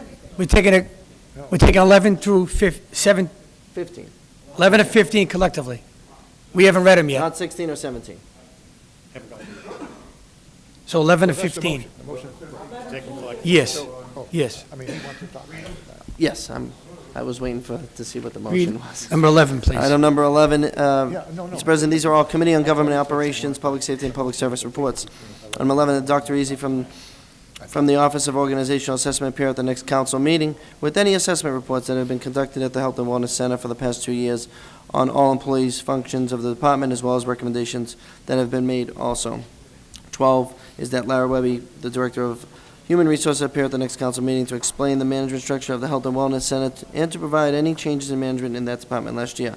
13 is that His Honor the Mayor appear at the next council meeting to discuss conducting an independent operational audit of the Health and Wellness Center. Item 14 is that the Organizational Assessment Director appear at the next council meeting and to provide a list of employees that need specialized licenses or qualifications to work in their present positions at the Health and Wellness Center, and to make sure that all employees currently working there are certified to do so. And item 15 is that His Honor the Mayor and the Human Resources Director appear at the next meeting to discuss the next steps that will be taken for the replacement of the Director of the Wellness Center.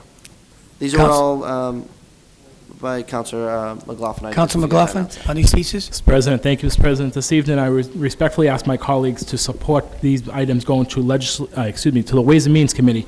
Multiple questions that I had submitted were not answered regarding the finances that I had requested. I believe that the finances is public documentation and it should be discussed. The fact of the matter is, my questions is now as one item. You cannot divide those into separate items because it was submitted as one document. So I would make a motion that we refer items 11 through 15 to the Ways and Means Committee hearing and ask for second. Second motion. Seconded. Councilor Capone, on the motion? No, it's. Oh, okay, second, I thought you, Yep. Mr. Chairman, I have. Councilor Florio. Thank you, Mr. President. I know the councilor has good vibes. He wants to do good for the city, and I understand that, and he's compassionate. But the problem is, I don't know the questions that he has, and we do have to protect the taxpayers. So it's very difficult for us as city councilors to be involved with the employees of the city. That's not our job. I watched that meeting, and I agree. I agree with the good counsel, and I understand it's out of compassion. I'm not taking any sides. I'm not taking any sides with the mayor. I'm not going to take any sides with the councilor. I'm taking sides for the taxpayers in the city of Everett. We got to make sure that if there's lawsuits going on, we have to be careful. We have to be careful of the questions, and we want to make sure that nobody's going to have a lawsuit. So what happens is, because we have a paper that keeps writing nasty things and changes everything around, it causes a lot of problems. So we're here to, I just want everybody to understand, we're here to protect the taxpayer. If we ruin that and someone comes over here and they sue the city for $500,000, it's your tax dollars, our tax dollars, and the city's tax dollars. So I would give it consideration to understand what the questions are before they were asked. We cannot get involved with employees of the city. It's very simple. It's not because we don't want to. We're not trying to hide anything, but it's not ethical. We, as elected officials, are here to ask questions, but not get involved in a lawsuit with the employees and the mayor.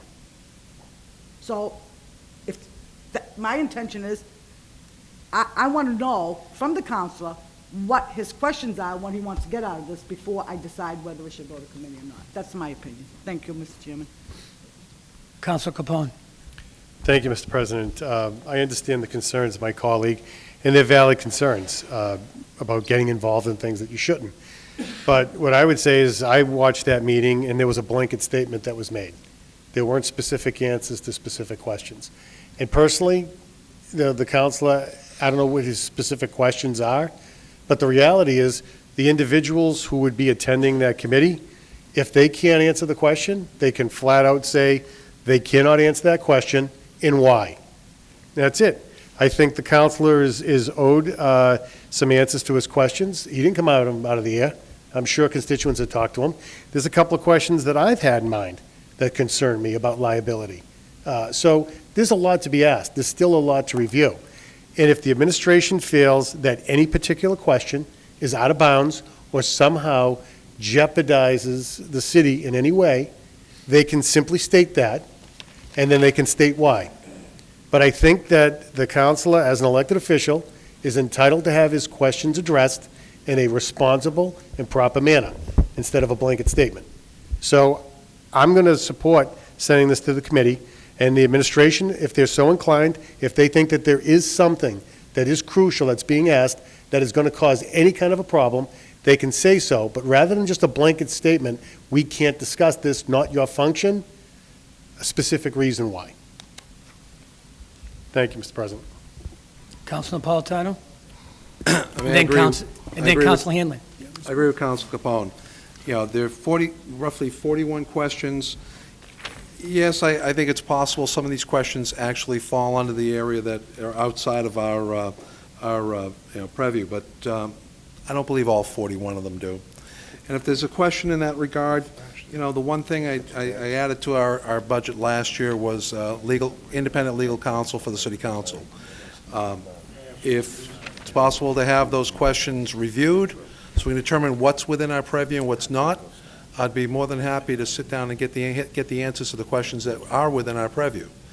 But there's a lot of questions, and it's difficult to master. I mean, I'm looking for some answers on some of those questions myself.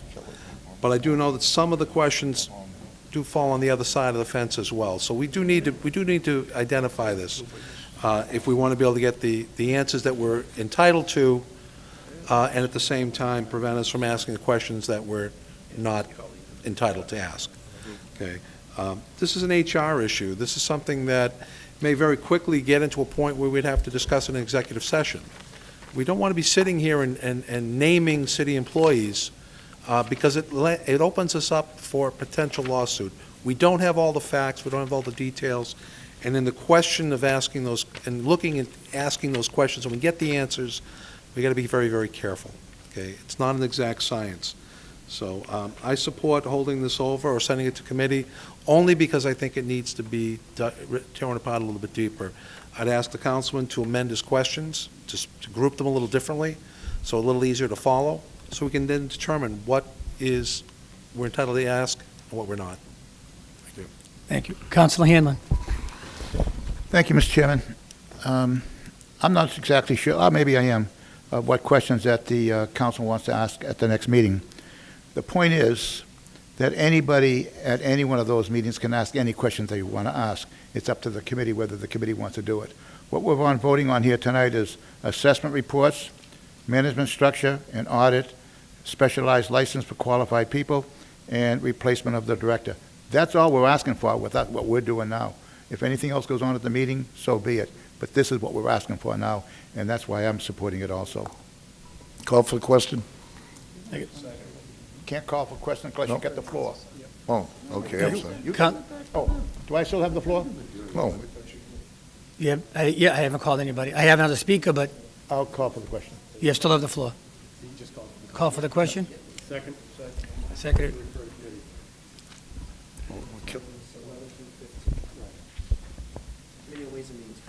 Correct. Councilor, we call for the question. Okay. Go ahead, Councilor. It's my understanding this is going to go from one committee to another committee. Is that right? Is that what the motion Correct. is? To send it to Ways and Means. So It was a public safety, it came here. Go to now Ways and Means. it wants to go to Ways and Means. why did it go there in the first place? You know, I'm on that committee, and so isn't the gentleman here. Councilman McKinnon's the chairman, and I know he does a good job. So I'll vote in favor of it, but one committee is supposed to do, you know, with all due respect to the sponsor of these items, you know, 41 questions is a little over the top. I've never heard of that, but that's okay. But there's 5 here that I see. So you got to limit, you know, I'm on that committee, so this is not a showboating thing for either you or anybody else. I'm against bullying in any form, in any fashion, and that's what I want to know about. People at that wellness center. It's a big success for this community. You heard about the money that's brought into this city, almost $500,000. I have friends that go there with their family. It's the best deal in town. They love it. And there's some problems there, but You know, bullying is not a good thing in your workplace or any place. I don't like bullies. So we'll get to the bottom of it, but I just want you know, after this committee, this is it. Because, you know, you can only beat around a dead horse so much, but, and the mayor will be invited, am I right? Yes. I know, it was, All right, I was just concerned why one committee can't do the job and we're getting it. We're a better committee, okay, that answers that. All right, I'm in favor of it, thank you.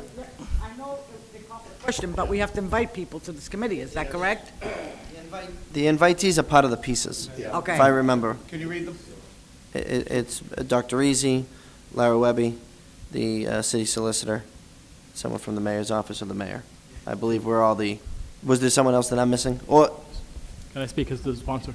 did I say Dr. Easy? And Mr. You and- Sapino as the executive director. Oh, Steve Sapino, that's the one I'm missing. Steve Sapino. And the mayor. Yes. Not the mayor's representative, but the mayor.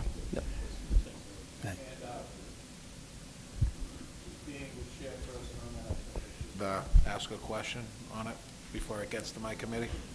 it was, the question was, call for the question. Just send it. All right, call for the question. All in favor? Aye. All opposed? Yeah. All right.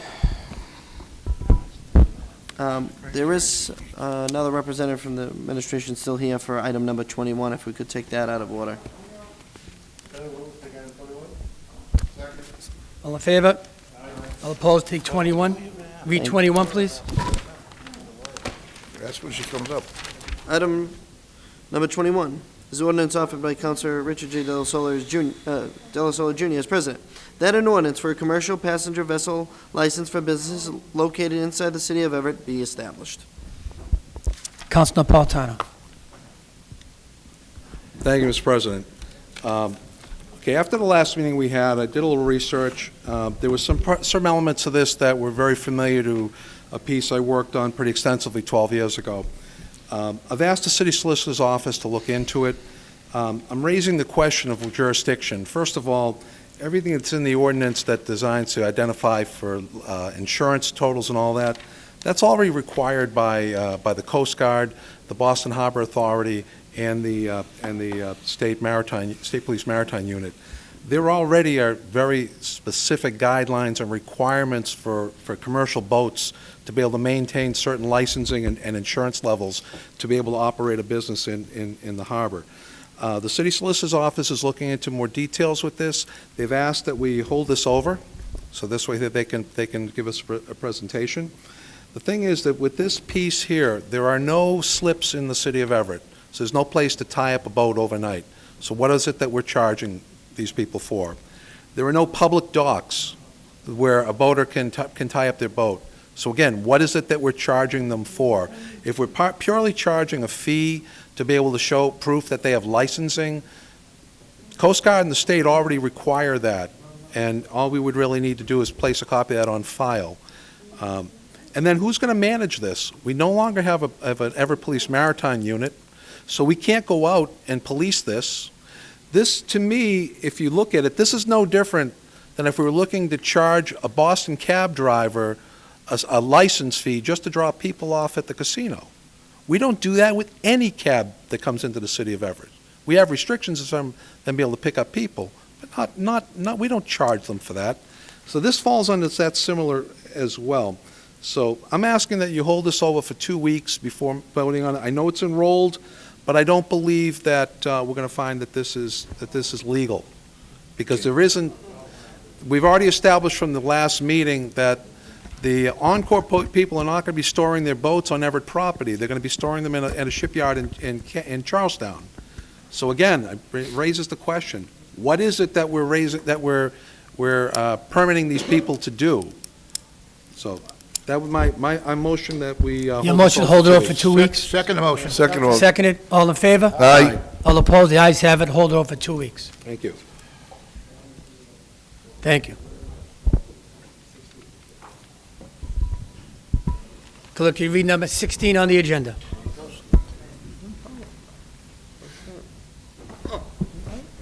Item number 16, Mr. President, is a resolution offered by Councilor Stephen Simonelli that is honored the mayor or someone from his office appear at the next Government Operations Committee meeting to explain why the city took away 19 public spots in Everett Square parking lot behind the post office for city-owned vehicles. Council Simonelli. Thank you, Mr. President, through you for Councilman Simonelli. This is a statement for Councilman Simonelli, is to reply on the committee meeting.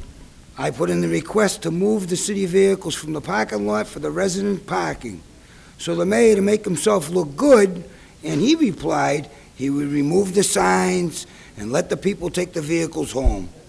With him taking all the credit, making me look like I did nothing for the people. Thanks for nothing, Mr. Mayor. Okay, Council Capone. Thank you, Mr. President. The committee report, through you to the clerk, what was the committee report on this? I think he was taken. Report back with no recommendation. The report back? With No recommendation? Okay, thank you. Oh, wait a second, I'm sorry. I'm reading an old report. Okay.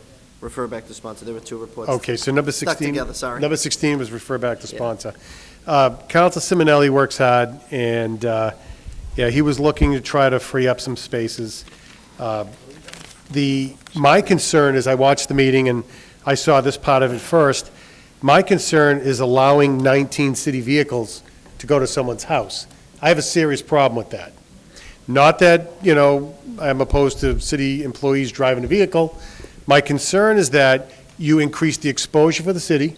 One of our colleagues asked a question about liability. I was told, don't worry about it, it's covered by the same policy.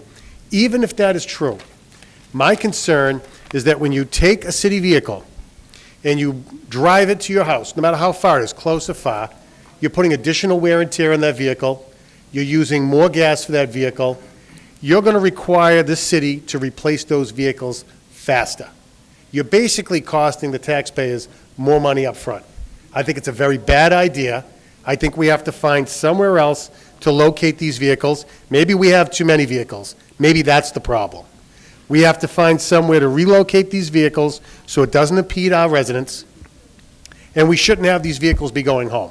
So my recommendation is that this body send a communication to the mayor's office and let them know we're opposed to allowing these vehicles to be taken to houses because we're concerned about the additional wear and tear and the expense it's going to cause for the taxpayer of this community. We have to find another location for these cars, somewhere on city property. Second motion. Thank you, Mr. Chairman. Seconded. Mr. President. On the motion, Councilor Marchese. I agree 100% with the motion. All I'm going to add is, not only the cars there, but you have the teachers there. You have a small business community, you can't get a parking spot back there. It's getting crazy back. There's no, between the teachers and the city vehicles, there's no place to park back there. Yeah, but on the daytime, overnight, there's bars and stuff. And I just think that something should be addressed. Maybe there are too many vehicles in the city. And on that, I'd like Councilor to, Capone. on that motion, referring it to the mayor's office, saying that we're opposed to it, I would like a response from the mayor's office for our next meeting. On the motion, Councilor McLaughlin. Mr. President, I would just echo the comments of Councilor Capone. We have contractors that come into the city to plow snow and other functions. They get clocked in. They are now employees of the city. When they're traveling from their location to the city, they are not in reliability or insurance of the city. At what point does it become an employee of the city and that car becomes part of the fleet for the city? If they're using the vehicles on the weekend, is that part of the fleet? Are these vehicles GPSed? Do we know where they're going once they leave here on Thursday afternoon, Thursday night, until Monday morning when they return? I think that Councilor Capone raised a lot of valid questions that I had, which I had tried to ask in the committee last week, but we could see there was no cooperation whatsoever. I am utterly opposed to this piece being able to go home with the employees, and I would support the motion Councilor Capone made.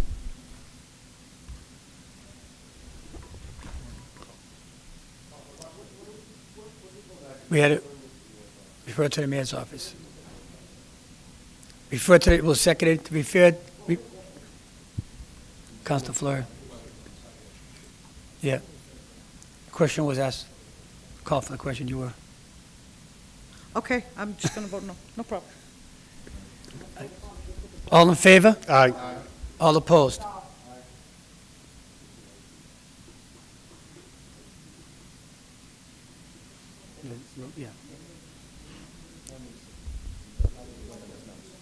Okay, 16 was passed. Could you read number 17, please, on the agenda? Item number 17. Mr. President, is a resolution offered by Councilor Stephen Simonelli that is honored the mayor or someone from his office appear at the next Government Operations Committee meeting with an update on the improvements to Air Force Road as well as other work that is needed in that area. Councilor Simonelli.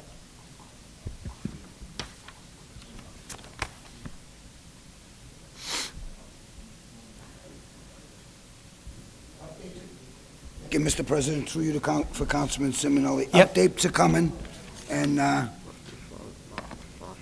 You want to hold this over? refer back to sponsor. Refer back to sponsor? Mr. President, I'm sorry. On the motion, Councilor Florio? On these, all these things that came from the committee, okay, every one of them usually would have, either you refer them back to sponsor, favorable action, or whatever. Not one of these, now I happen to watch the committee meeting, so it's not a problem, but not one of these on the bottom tells us what the committee recommended. Yeah, I mean, you can always ask me. I have the report. So that was refer back to sponsor. I know, Didn't but I? how about the other ones Oh, that okay. we voted on? He mentioned They it. were all refer back to sponsor. All of them? Every single one. Okay, thank you, I'm You're sorry. welcome. If I could, there's also a heading right underneath items, the committee okay. recommended to refer items Counselor 11 Holt. through 17, so. Councilor Simonelli. Motion and make it for 1 month instead of the 2 weeks, and then come back.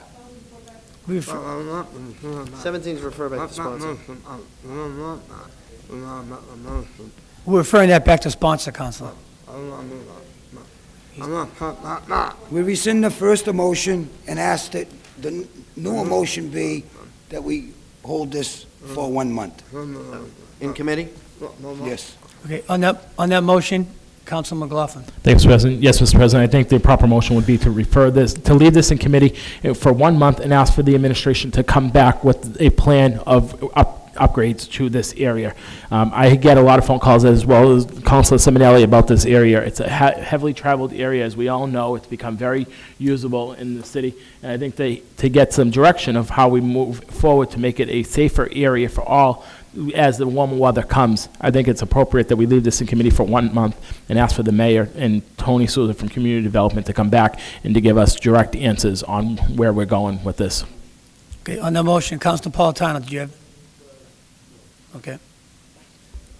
All right, on that motion, to lay it over for 1 month, was the second? All in favor? All opposed, I have it, laid over for 1 month. Clerk, will you read number 19 on the agenda, please? Excuse me. Item number 19, Mr. President, is a resolution offered by Councilor John Leo McKinnon that the Traffic Department place a no heavy trucking sign on Bentonson Ave at the request of residents. Councilor McKinnon. Thank you. To the clerk, do we have a response back on that? I don't know if they met again after that, but I had phone conversation with Mr. Gaff on this. Yeah, so if you remember, they recommended that a road narrow sign goes there because you can't do no heavy trucking without. That was through the engineer? Yeah, you're not allowed to do that without state approval. So even if the Traffic Commission passed a no heavy trucking, you have to send it to the Massachusetts, I think it's DOT. And Hold on a sec. there's, oh, I'm sorry. Yeah, so you have to send it to the state.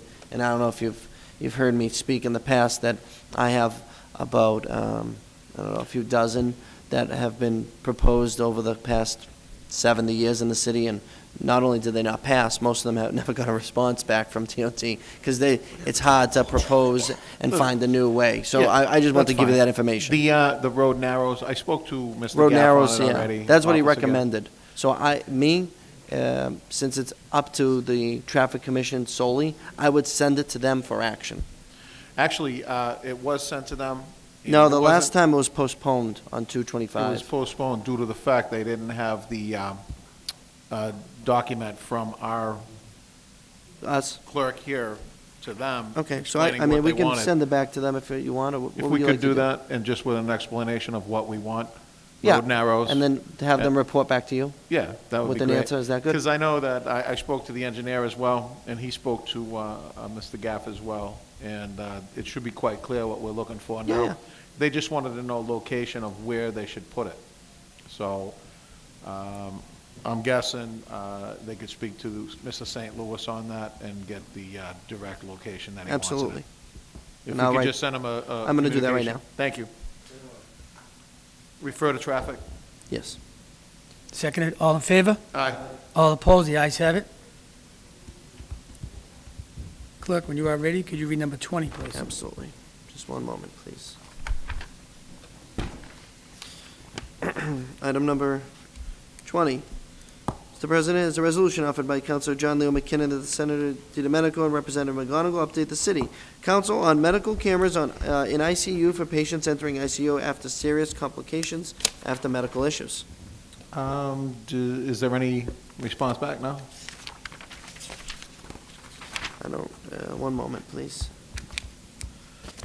I've spoken to Mr. McGonigal, Representative McGonigal, on numerous occasions on this, so I was just waiting for a response back, but, and I knew he was gonna go into researching it throughout the Yeah, you did give an hospitals. update to them, because at first they weren't positive exactly what you were looking for. Yeah. So that's what I see in the email. And then you said they reached out. There's no other response since then. All right, if we could just resend it to Representative McGonigal and see if he has anything to add to it, and then I'll send it back to sponsor once he actually gives me the information that he has. Refer to Representative McGonigal. You want to give them a month, or do you want to Sure. give them 2 weeks? A month. Just in That's case, fine. you know. A month, because they're not going to get back to me in 2 weeks. Right, that's what I... Yeah. Seconded, all in favor? Aye. All opposed for 1 month?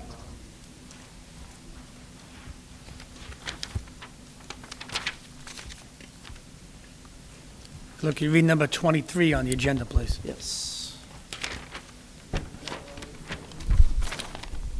23. No. We didn't, we did, yeah. Just a little bit. Item number 23, sorry. Mr. President, is a resolution offered by Councilors Wayne Matusky, Michael Marchese, Stephen Simonelli, John Leo McKinnon, as that the harbor master or the operator of the Alfred Street Bridge appear to explain the operation and plans for the expected increase in vessels visiting the Encore Resort. Counselor McKinnon? Matusky first. Okay. Yeah. Counselor Matusky on 23. Item number 23, that's the harbor master. Yeah. You know, I was reading the local paper in East Boston the other day, and they have a very good relationship. Of course, there's a lot of waterways there near Logan Airport and so forth. But the Coast Guard is involved, the commander for the Coast Guard for this district, and they're located right in the north end. So I'd asked the city clerk to invite the harbor master, whoever that may be, and the commander for the area concerning the Alfred Street Bridge. It'd be good to have a relationship with these people now than later, with this, you know, the Encore docking and so forth. So I'd like to refer this to the city clerk to invite these parties. And the article I read in East Boston paper was very interesting because they have a good relationship with the Coast Guard. And we have a lot of waterways going on. If it is true that the Boston Edison plant will someday be a hotel or a development of some type, there's a lot of water frontage there. And we have to be on top of this as a city council. So I want to thank the co-sponsors for agreeing with me on this. So I'd like to refer this to the city clerk for our next meeting, inviting those parties to the regular council meeting. Thank you. Thank you. Counselor Hanlon?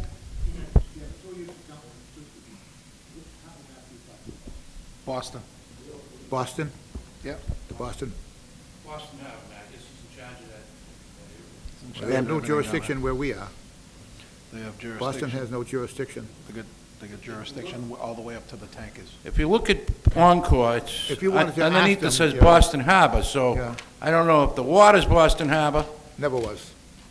Well, that's the day. It's right on it, well, we're referring this to the city clerk to invite the appropriate parties. I know you'll do the research Yeah, necessary. the other one was a commander of what, I'm sorry? The Coast Guard. Coast Guard. Command staff, Coast Guard. Thank you very much. Okay, thank you. You all set, Council Hanlon? I'm all set, yes, I just was questioning, so. Council McKinnon? Just for clarification on that question that Mr. Hanlon had, I know that we have jurisdiction, some jurisdictional area there, but that goes on, I believe, this side of the bridge. There's another jurisdictional area that we do have, but there's also a speed limit that's supposed to be in play there. A what? Speed limit for boating. Oh, yeah, there's a minimum speed limit that was supposed to be. A limit of speed, yes, a limit, yeah. That you can have a headway That's right, there is. in all your ships and stuff like that. There's also, LNG tank is down there, there's also LNG that's being That comes under distributed. Everett. That's nothing to do with Boston, comes under Everett. It comes through the port of Boston, though. That's why we have to go through the Boston Harbor Master. I went over this ground before when I was chair on public safety. I know I had NSA come in and actually explain it to me.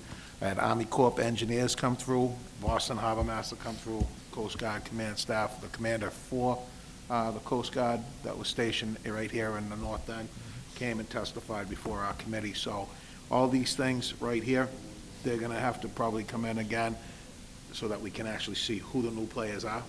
And once we do, that will be a good thing, so that we can actually have some faces with names that are there instead of just, you know, and possibly make a relationship with them, so. But if we could have Boston Harbor Master, Coast Guard command staff, possibly state police, because they actually have a say in the matter. State Marine, because they oversee all state agencies within the water, and that's out of the north end, where the north end bridge is. Who else? That would be sufficient for now, and just so we can get some names in here with faces. Yeah, within 2 weeks. Thank you. Thank you. Let's go. It's for 2 weeks. All in favor? All opposed? The ayes have it for 2 weeks. You're ready, clerk? Can you read number 24, please? Item number 24, Mr. President, is a resolution offered by Council Michael J. McLaughlin that is honoring the mayor appear at the next government operations public safety meeting to discuss what can be done on Fridays in regards to public safety issues when City Hall is closed. Council McLaughlin. Thank you, Mr. President. Mr. President, at the last meeting, we had Ms. Paley come up and discuss with us a matter that she had unfortunately had to go through over on Duncan Road, and I thought with her request that we put some procedures in place to make it more streamlined, that on a Friday, Saturday, or Sunday, when City Hall is closed, that there's a direct contact and direct information of where to turn in case of an emergency, that it was time and to discuss this with the mayor and to just get a plan in place. If there may be a plan in place, I'm not sure, but I'd like to hear from the mayor himself at the committee meeting on what steps can be taken if they're not already in place to be able to ensure the residents in the city that if there's an emergency on the weekends or on Fridays, that there's a direct number that can be answered. I know the 311 program, I don't believe the 311 program is opened off hours. I think they're open possibly during snow or snow emergencies, but I'd like to hear from the mayor on this item at request of a resident that came to talk to us. So I'd make a motion to refer this to Government Operations, Public Safety, and Public Service, and invite up Mayor DiMaria. Thank you. Second.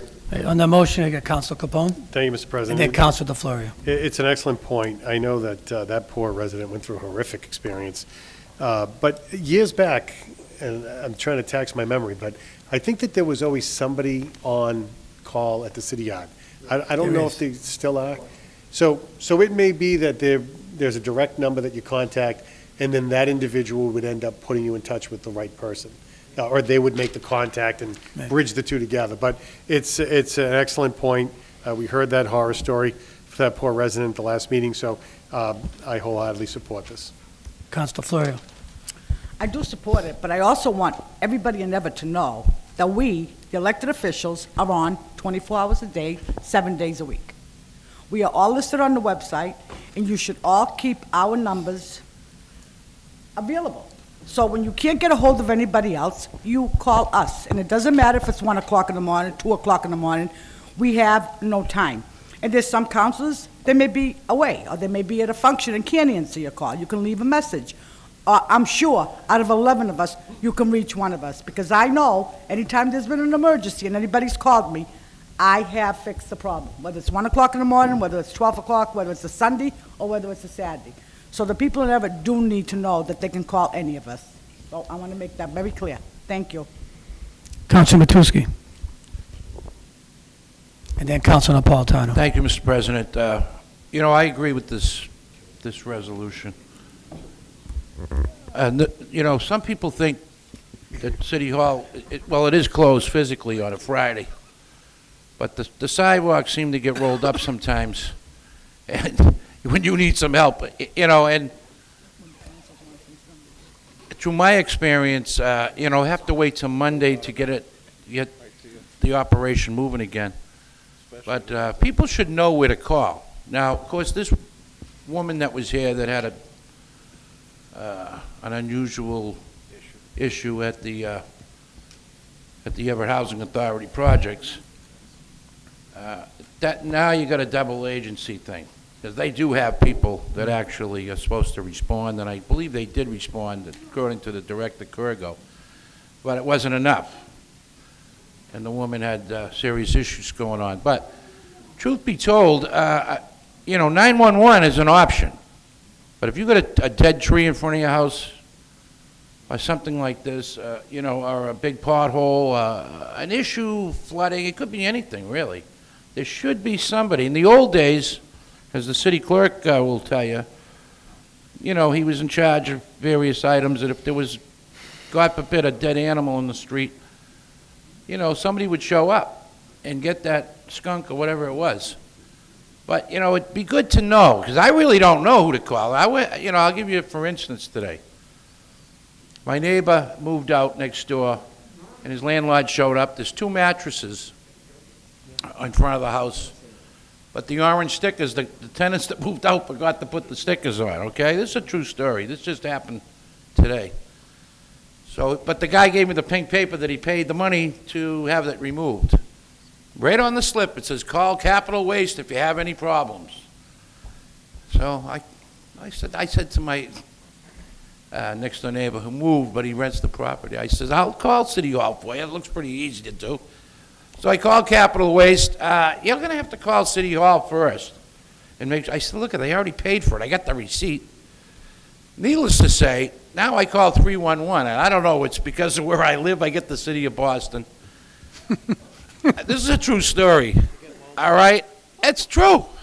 I don't know whether I'm across, it's almost like you can't get a pizza delivered over there. And that happened several times. So now I go to Plan B. Let me call an office. Now I'm really, then I looked out the window, the mattresses were gone. I said, oh, thank God, I have to make another phone call, because I'm pretty busy today, right? But there should be a main number where there's no red tape, you know, besides 911, you know? And I agree with this. Somebody, you know. It should put in the paper. They should. Absolutely have it advertised in the paper. This is who you call. We're connected to all departments, you know, there's always somebody working in Everett. We all know that. But I just wanted to say I do support this this motivation to get something done, you know, on who to call. Thank you. Thank you, Councilor. Councilor Napolitano. Yeah, actually, I don't have a whole lot to add to that, other than thank you for the councilman for pointing out E911. Now, granted, again, we always think of it's a case of a fire or a health emergency or police, but in lieu of not being able to get in touch with somebody, you call 911, the call's recorded, they'll get in touch with whoever is on duty at Public Works. I think the procedure needs to be a little more fine-tuned. I absolutely agree with that, and that's why I'll support the motion. But I'd much rather hear somebody call E911 before they call my house at 2 a.m. in the morning. Because, again, what do you think I'm going to call? I'm going to call the first open department in the city, and then I'll walk it through there. But that's what there needs to be a process. There definitely has to be a process. And I'm not saying don't call me at 2 a.m. in the morning if you have an emergency. That's not what I'm saying. I'm just saying is that shouldn't be your first choice. We don't run that. We don't wield that kind of power. Okay, you get it to the point where a watch captain or a desk sergeant can then dispatch then reach out to Public Works and get somebody on it. And again, we need to refine this process a lot better than it is, absolutely. Thank you.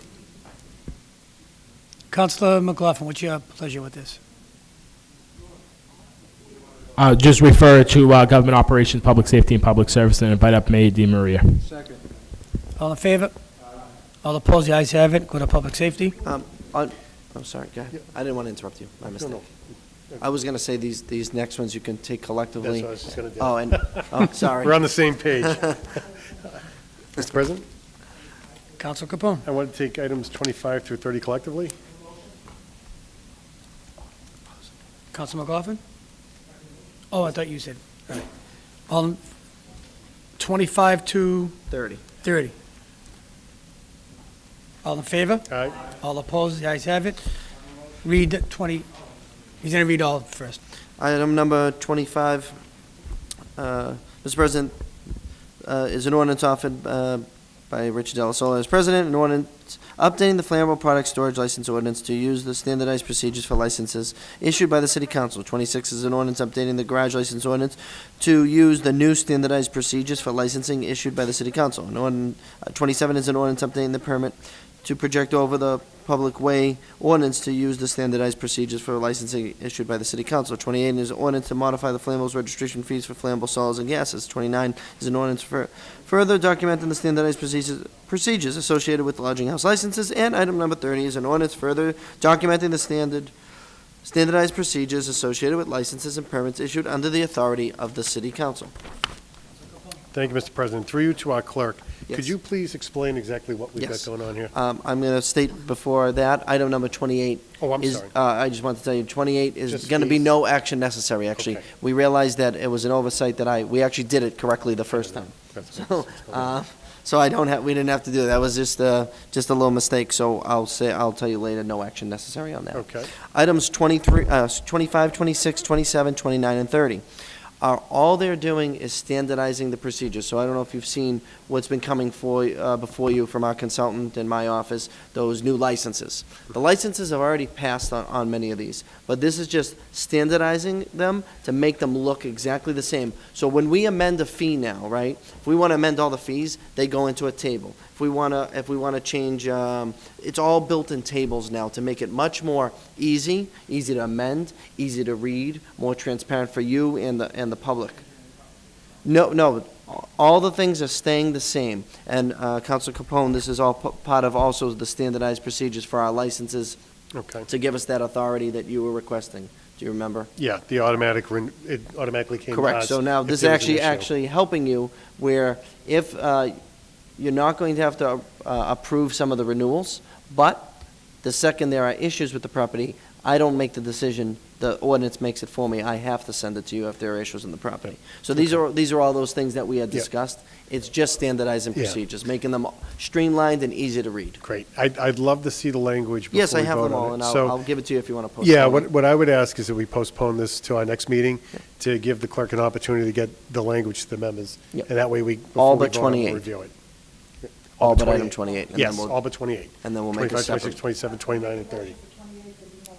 Necessary. Agree. Aye. Mr. President, on the motion, should we send these to legislative affairs if they're going to be enacted into? Well, I mean, that's your choice, but I think that want to tell you, they're not actual full ordinances. The ordinance and the Right. language is already passed. Right. All it is putting it in a cleaner version, the same language as the, that's up to you. It's like a couple of paragraphs, right? It's going to be standard language? Yeah, so, I mean, Yeah. just very So- briefly, everything Yeah, is, I've seen everything bits is, and pieces of it, so right, rather it than just tie makes it it up. cleaner. Yeah, rather than tying up in committee. It's up to you guys. Yeah, I would prefer that all the members be given a copy of it. Yeah, And then if we look at it, if we have concerns, Yeah. we could put it in There's committee no at that rush on time. these. Yeah, so I would just Which ones are you? postpone 25, 26, 27, Whatever you'd like to do. 29, and 30 till our next meeting. Thank you. You refer them, what, Just a for 2 question. weeks? Just postpone them for the next meeting. Yeah. No, And we'll all second, get a copy. second that, or we already do it? Okay. On the item 28, in order to modify the flammable registration fees and flammable solid gases. Mhm.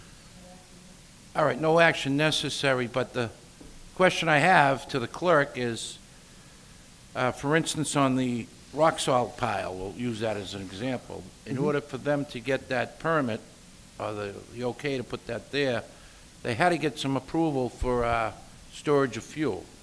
And So will we still be notified Yeah, I as a just wanted city to- council? Oh, yes, and to that point, if I may, do you remember that meeting? You and I think a few others were very specific that we wanted to start reviewing some of the language in our ordinances, especially the fees. So we did amend those fee schedule a few months back, so that way we restructured it. You felt that the Well, larger companies that have So we'll still be notified, even if it's a renewal, I'd like to get an idea of what businesses are certain being renewals renewed. will automatically come here. I can notify you, but they won't come, all of them won't come to the agenda. None of them. A used car lot, for instance? No, certain ones do, automatically. Lodging, automatically. Repair shops, automatically. Junk, precious metals, secondhand dealers. I'm having a little brain Not lapse. that we There's have- definitely another So one. used cars is not going to be on That's there? used car, that's called secondhand. Oh, that's secondhand, okay, that's true, yeah. All right, as long as, Yeah.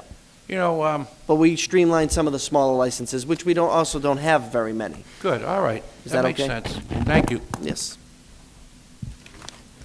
Council, read number 31, the agenda, please. I don't know if we didn't send those officially. He talked on the motion, so we're just going to say yea or nay. Yeah. Okay. All in favor to postpone? Ayes have it. Read 31, please.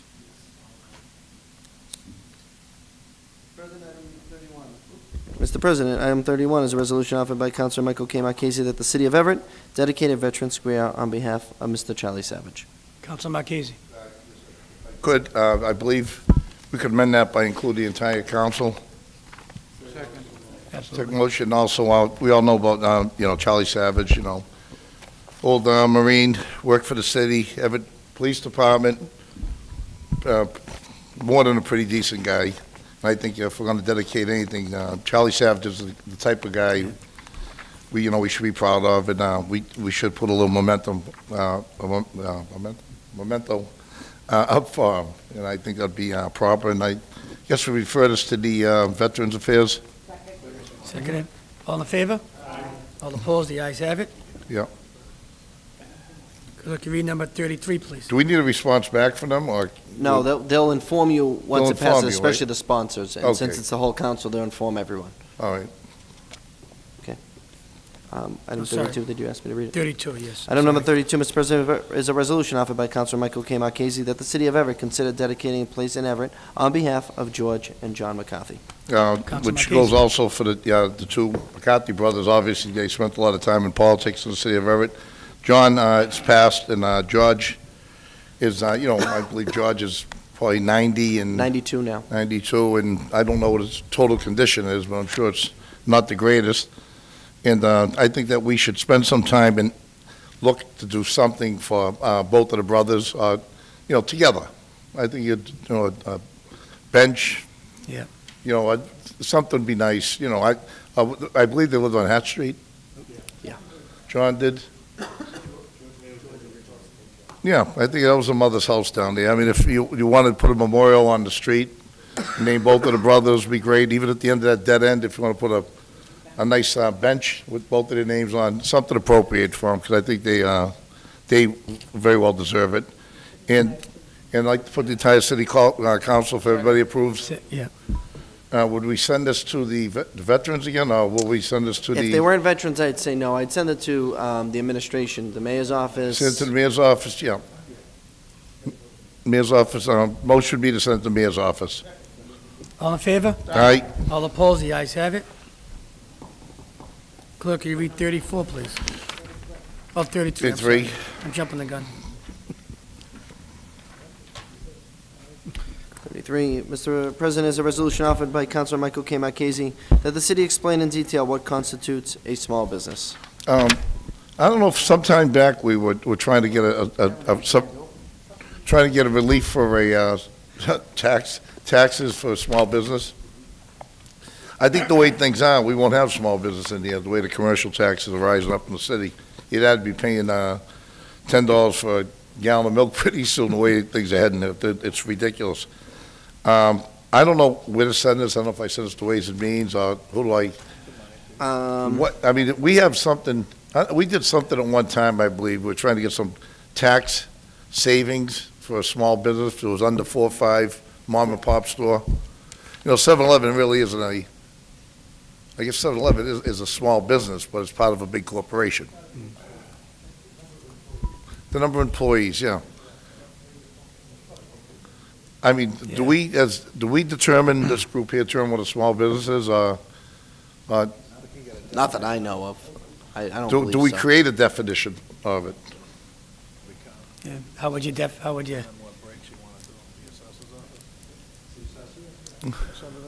So what committee, should we, you want to set the Ways and Means? And have someone from the Board of Assessors come up to maybe give it, we can create a definition with them. Okay. Second the motion. Napolitano, do you want to speak, Counselor, or you all set? It was seconded, all in favor? Aye. All opposed, the ayes have it.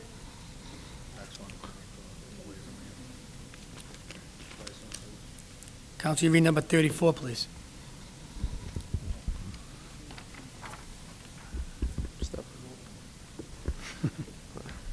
Item number 34, Mr. President, is a resolution offered by Councilor Michael K. Marchese, that the city consider changing the personal property exemption from $50,000 to $100,000 to help small businesses in the city. If I could, the change, if we could amend to make a change from, the 50,000 should be 10,000, which we presently have. We have a tax exempt on small business under 10 grand. I want to see if we could move it up to 50,000. It's not a gigantic savings, but it's something. You know, instead of having a recurring business, you know, on that refrigerator and all that stuff. So, Counselor, you Any want to go? suggestions where to send it? Instead of 50, you want 10? We want, it'll go from 10 10 to to 50. 50 is To instead 50. of 50 or Yeah. 100, right? So make a motion to, do we have to amend that here? So let's Yeah, make I'd a take motion, make a motion to amend, Second, all in- 10, 50,000 to 10 and 100,000 to 50. On the amendment. All in favor on that motion? Aye. All opposed, And- the ayes have it. And to send it to Ways and Means. Second on that? I'm trying to think who we sent the 10,000 one. Well, this is, again, the assessor. You already have them coming. So I why don't would we say just have the assessor? Right, I would say the assessor makes this decision with you. Yeah, that sounds good. That was second. Second. On the piece- motion? You might want to invite Eric Demus as well, to see what Yeah. the financial Sure. bottom line would be and all of that. And also to include Mr. CFO. Demus. Yep. Sure. On the motion, all, was second, all in favor? Aye. All opposed, the ayes have it. Item number 35, please. 35, Mr. President, is a resolution offered by Councilor Wayne Matusky and Councilor Pino Napolitano that a representative from the Water Billing Department appeared to answer questions about the new monthly water bills and the change from quarterly to monthly. Councilor Matusky. Thank you, Mr. President. Recently, the city, as we all know, has changed from a quarterly water billing cycle to a monthly billing cycle. And anything new takes a little time to get squared away, more or less, but I had received a few phone calls. There's different tiers, depending on the cubic, what's the word, cubic gallon? Cubic foot of water, that's that. Thank you, Mr. Hanlon. And the billing cycle goes to 33 days, and it's only supposed to be for 30 days. It's a monthly bill. So if you go to 33 days, Mr. President, you go to a different billing cycle. Well, you're just wasting And time. $14 to the gentleman that called me, We can bring it. you know, was Send it the 2 weeks times after. 10 months, or whatever, 12 months, adds up. You know, and he's probably not the only one, but there's an issue here where 30 days is 30 days of water usage to your property, not 33 days. Because maybe it's because the program has just started, and but I would like to ask somebody in that water billing department to appear just to explain how this is working out and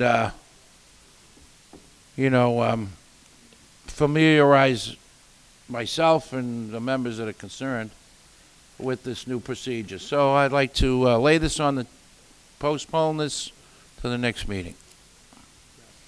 Thank you. Is the water billing permit, the person that's in charge of the water bills, I guess you'd say.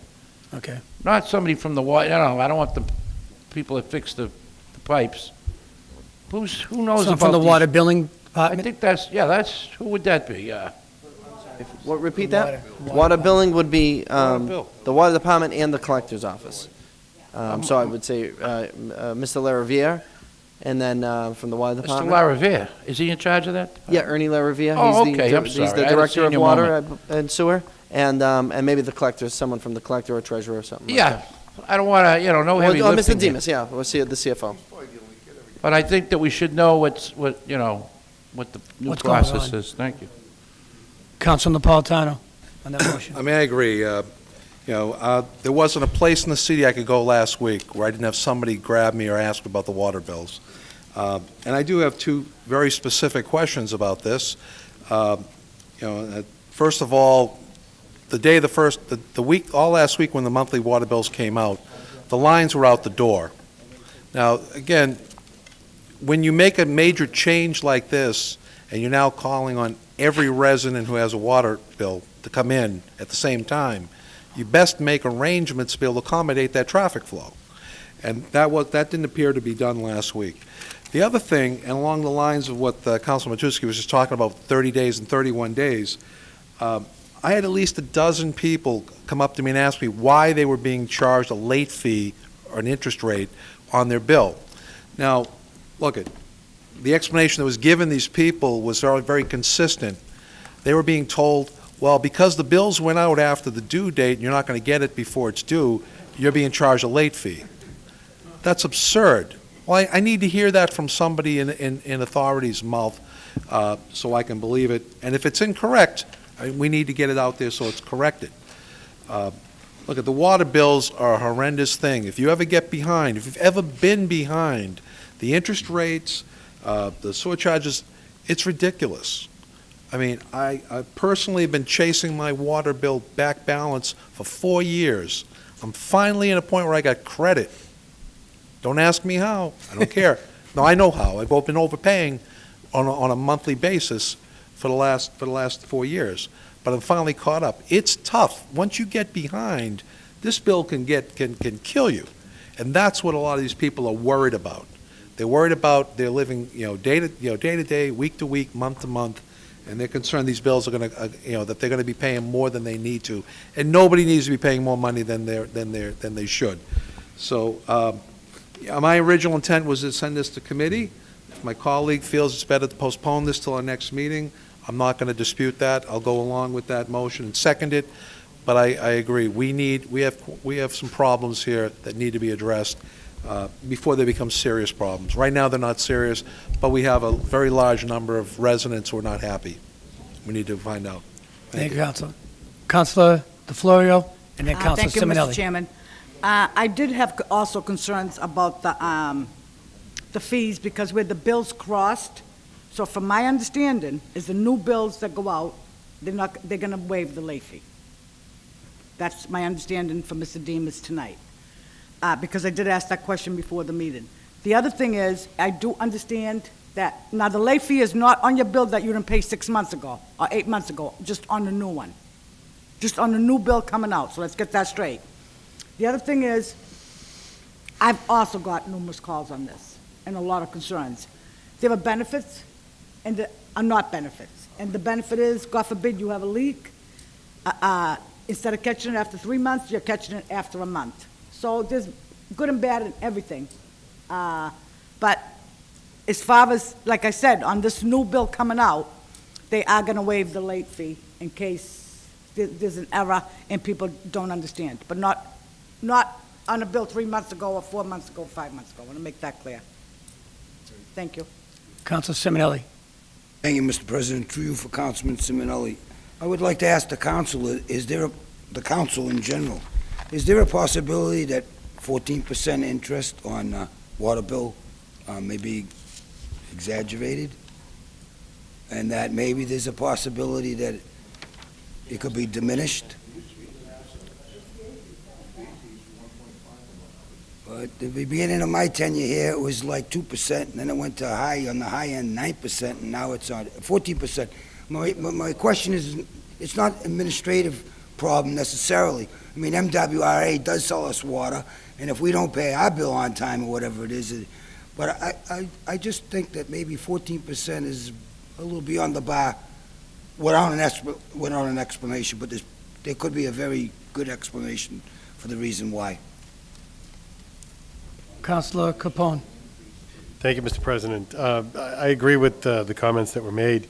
I know that I got stuck in that line that had all the water bills, and people were all the way out into the hallway. And they did their best to try to get people who were paying by check, but a lot of people were paying by debit card or something else, and they weren't able to move. So that whole thing was just a huge line.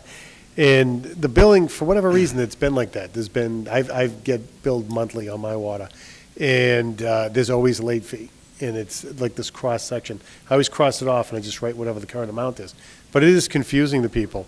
And I'll leave it to the sponsors. If the sponsors want to have it come to the general meeting, that's fine. But I'm thinking where you have Eric Demas and all these other people going Ways and Means, maybe it might make sense to have this piece go there too. But if the sponsors want to keep it on the council agenda, I'm happy to do that. So I just raise it. Mr. Chairman, Council- Mr. President, excuse me. Hold on, Councilor. I'm sorry. I have Councilor Hanlon. Thank you, Mr. Chairman. Just a point I believe is right, that 14% is really 12% of 14%. Because you don't get paid 14% every month. If you get paid if you had to pay 14% every month, and someone was in a problem where they couldn't quite catch up, they're paying like 168% a year. That's not true. They're paying 14% a year. So they divide 14% by 12, and that's what they're really paying, which is 1 point something percent a month. But it grows if you don't pay it.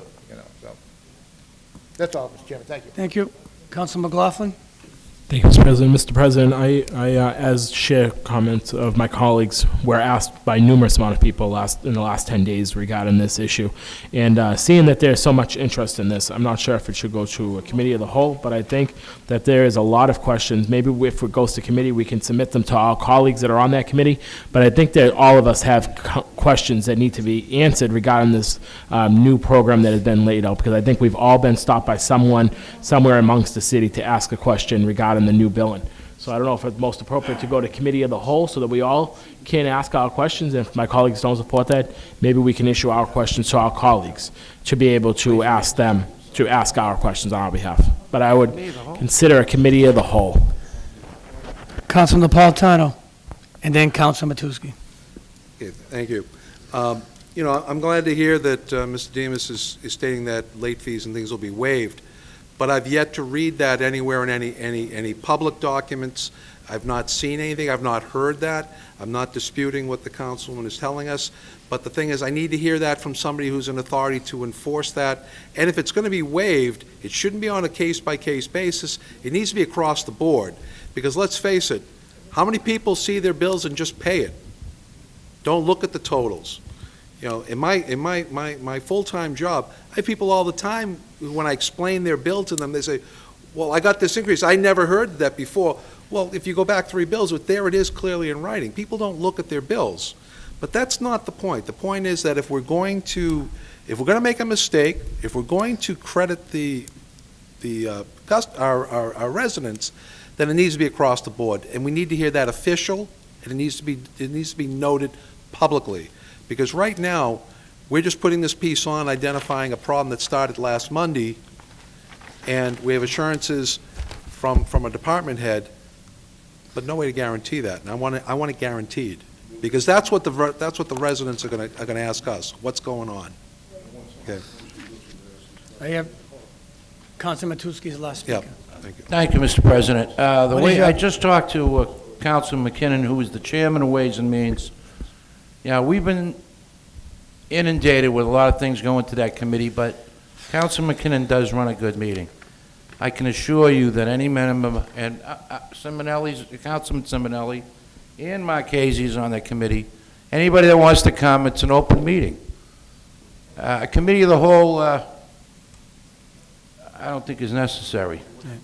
Motion is to refer it to the Ways and Means Committee, inviting those parties that we talked about earlier, and all the members of the council that are interested in this issue. Second. Seconded, all in favor? Aye. All opposed, the ayes have it. Go to Ways and Means. You read 36, please. Item 36, Mr. President, is an ordinance offered by Councilor Michael K. Marchese.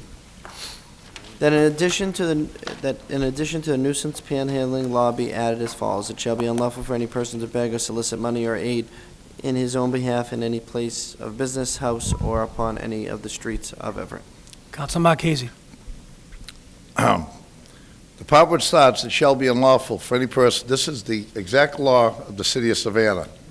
So anybody says we can't enforce the law, this is an actual law. So whatever they're talking about in that legal office, I don't think so. And I don't know what they consider laws. Everybody can enforce laws, we don't. Here's the issue. We're going to be opening up a brand-new casino. I don't think it should look like a homeless center on the side of the road with people begging. I just don't. We have too much of investment. We just spent like $2 million to put those updated lights, infrastructure improvements all the way down Broadway. I would just like, people come to Everett and see it's a class act. I don't think it should be, people out there should knock it on your windows asking for money, because there's going to be traffic, and there's going to be people like swarms of beehives over these people. Now, I mean, I have a house at 517 Broadway. You can't even walk in that 7-Eleven without somebody asking you for money. It's horrible. The same in all the stores in the city. Things have to be done. There should be a better quality of living for the people.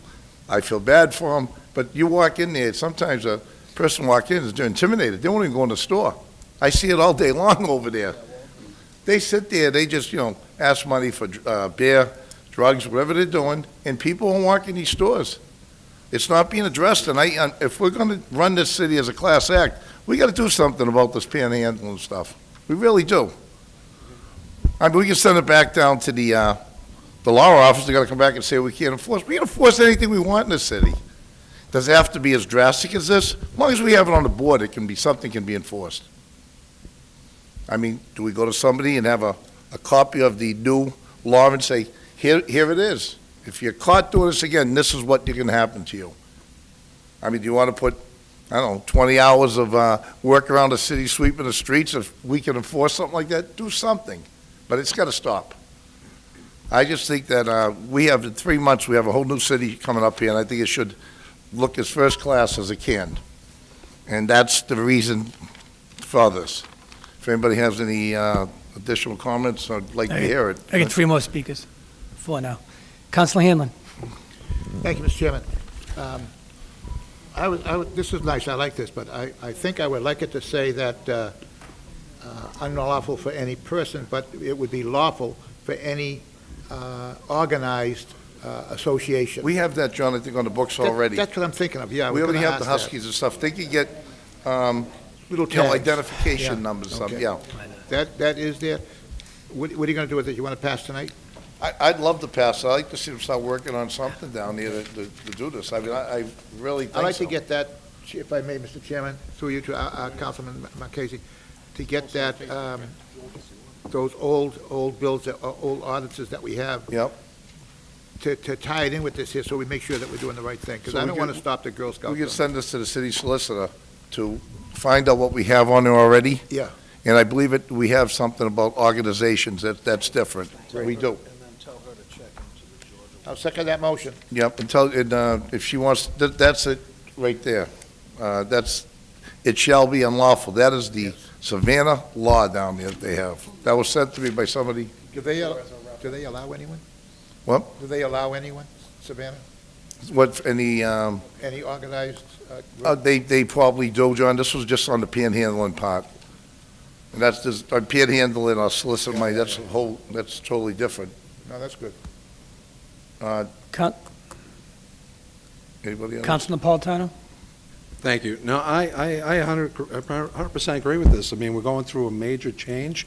And the problem with these folks that hang on these corners and solicit money is there are people who are legitimately in need, and you just can't tell the difference between them and the scum that are just doing it because they're too lazy to get a job. You know, my wife and I were sitting at an intersection over by Prattville. Granted, it's not Everett, but close enough. And we watched this guy walk back and forth, hitting up money for money for money. Okay, we just didn't feel right about it. We didn't give him any money. And as I'm looking in my rearview mirror, I see him pull out a brand new iPhone out of his pocket to check the time. And then it dawned on me, he's also wearing fairly expensive sneakers. Now, on the same token, there are people who legitimately are in need and are out there doing that. And I don't begrudge them of some means, but we've got to find some other way to work with that. And getting them off our streets or trying to find some other means of being able to get them the help they need is the way we need to go. But we also need to separate them from the people that are just there because they're too damn lazy to get a job. And they're out there, you know, soliciting money. This is their income. This is how they make their money. I used to pick my wife up at Salt Station. There was a woman there every night with a sign saying, "Need money so I can take the train to see my kids." What, every night for 3 weeks? Come on. Okay, that's not legitimate. You know? Yeah, I'm sure. And you know, if you ride the T, you know, they jump on the orange line and they hit you up for cash while they're running from stop to stop. So, look, we're not talking about people who are legitimately in need, okay? We're always going to have these people, and we need to help them. These aren't the people that are going to be descending on the casino and on the streets of the casino. These people are going to be out there trying to you know, scam out any money they can get, and that's the stuff we need to discourage. I fully support this, Councilman Marchese. Councilor Matusky. Thank you, Mr. President. You know, Councilman Marchese is right on target here. This issue is going to be really an impact. It's unique to our community. Now, the Mass Gaming Committee, you know, laws are meant to be changed. You know, and as I told Mr. Taco here earlier tonight, I was talking to a woman that went to MGM in Springfield, and she said the building and the inside of it's beautiful, but all around it was police and these individuals. And, you know, they don't ask for spare change anymore. I want to bring that up. You know what they ask for? You got $1, $1 bill. They don't want change. And, you know, the councilman is right when it comes to going into these various stores. You know, and you feel bad, you know, you really do. But, you know, this is going to become an issue, and we are a good city. We're going to be a great city, hopefully, shortly, with this new addition to our family here. But I'm going to give you a brief example. I saw this on the news the other day. These two brothers were panhandling in front of a furniture store for about 2 weeks. So the guy that owns the furniture store says, guess what? I got a position. I want to give them both the job. So he goes over to the two brothers, and they're younger guys. It's right on TV. And he got a big, big store selling furniture. He says, you got a job. I've been watching you guys. You really work hard at soliciting money. I got a job. You could start tomorrow. You're all set. Guess what? They didn't want the job. Yeah. So you know what the guy did that owned the store? He made a sign up. Don't donate to these two guys. I've already offered them a job, and they refused to accept it. I mean, this is what's going on. It's a business, but there are those in need, and hopefully the police department could point them in the right direction, because that's all we need. I think this is going to become a serious issue. If we can keep flower vendors off the streets and newspaper racks off the streets, we should be able to control who solicits money. So I agree with the councilman on this issue. Councilor Florio. I just want to make it really quick, just to make sure that whatever language they put in, we don't stop football players, Girl Scouts, where maybe they have to come up and get a special permit, okay? Because these organizations and these kids, they do need the money, so that's very important. All right, thank you. Okay, thank you. Councilor Capone. Thank you, Mr. President. I think we all understand the concern, and I think the issue that's been the problem with the enforceability is there are some constitutional issues involved, and that's where you get your problem. You can put the law in the books, The problem is, when you go to enforce it, if someone challenges it, that's the only time you're going to know whether or not it's enforceable. So I think that it's a real concern, but the thing is, and people have alluded to it, we do have people who are scamming, but we do have a lot of people who seriously need assistance, who are on the streets and need to be pointed in the right way. I know the city's already doing some, and some folks don't want the assistance, but I think we need to do more as a community to make sure we provide assistance to folks, get them in the right direction. That in and of itself will get those folks off the street. With regards to the constitutional issues, the one thing that concerns me, and this might be a way that we can build in there and give it some teeth, the public safety aspect of it. You know, whether it's legit or it's not legit, people are concerned for their own personal safety when people approach them. The one that really concerns me is when people go in the middle of the street. Because not only are they putting themselves at risk, they're also putting the people in the cars at risk. People get nervous. They're going to drive their car. They're going to run over the person. They're going to run over the sidewalk to get away. You're going to have a very serious issue. So there's a lot going on here. So I think in addition to it going to the legal department, I think we should also send it to the mayor's office and have them come up with a way, how do we deal with these folks that need help? Let's hit it on all fronts and see what we can do. Thank you. Council Marquez on the piece. Suggestions where to send this, but, you know, I know we have something on the books. So I know we can work this in, and we should pass this. And we should have, you know, obviously, we're not going to chase the Huskies, but anybody who's out there has to be approved by the chief of police. Simple as that. If you're not approved by the chief of police, you can be asked to move. So, you know, maybe we hand out the placards when we started off, the people, you know, the police can do that, but we can also put signage down there. You know, you can put signs, you know, not all over the place, but just something to keep the place looking like it's an entrance to a casino, not a homeless center. Which, you know, that's the important thing, and if I offend anybody, I really don't care. I'm just tired of seeing the city get on the drain. So what is the suggestion? I'm willing to, well, the legal engineer, but should we have, Sergio, who writes the? It's your choice. I can Well, draft it, you I'd can rather draft it, see the you solicitor draft can it, draft it, and whatever then you we want. can send it to the mayor and to the legal. So, would you like to give me more than 2 weeks? Would Yes. 1 month be okay? Yeah. If that's So fair. That what- way they can review it, that way I draft it, they review it, and then give Exactly, it back. that's what Is I'd that like okay? to see. So let's make a motion, send it to the city clerk to, you know, to incorporate this somehow. And also, like, if there's any problem, it is in the books down at the city of Savannah, it's their law. So it is a law. On the motion, Council Simonelli? Yeah. Thank you, That's Mr. what we're gonna President. do. Through you, That's what we just Councilman said. Simonelli. It's Say been my both of them. understanding that in the Yep. city of New York, panhandling, you need to be, as Councilman Marchese has mentioned, you need to be licensed and registered.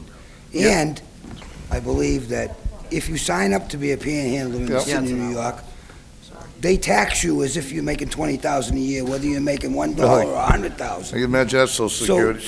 So maybe this should be referred also to the police department. All right. So send it to the Motion city for the clerk. mayor's office? The city and clerk first. Legal department? Is you're gonna refer it to me, and I'm It's gonna be gonna, first city clerk, he'll come back with the piece and we'll I'll give it present to to the the mayor's solicitor in the office, meantime. the final product. Right, that's why the solicitor will check So 2 weeks, what a month, what do you? I asked you if you could give me till April 11th. Let's give 'em which 1 will be month. April 8th, it'll be 1 month. April 8th Month, okay. meeting. That was Is that okay? seconded. All in favor? Aye. All opposed? The ayes have it. Here's what we You should, read number 37, please, on the agenda.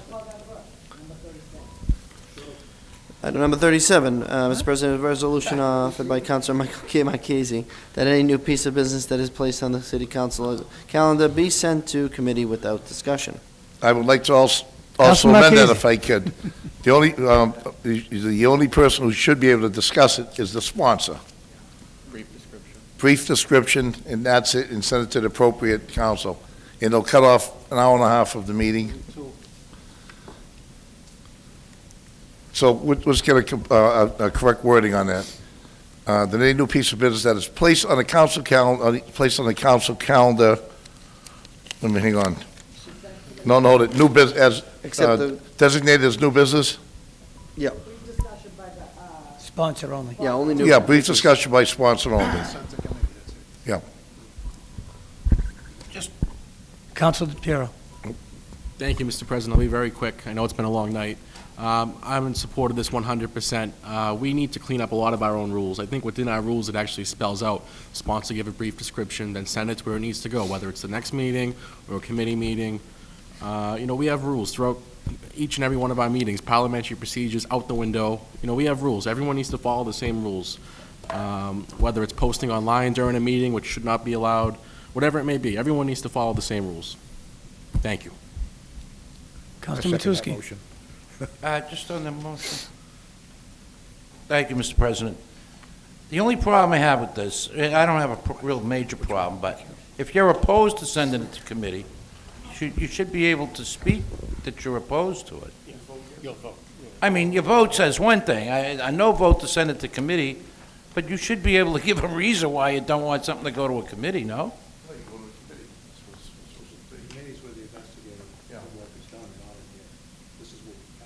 But you should be able to give the, That's not how the place is set up here. if something's referred to a committee, Mr. President, to state your case why it shouldn't be, and a majority of the members agree with you, I'm just saying.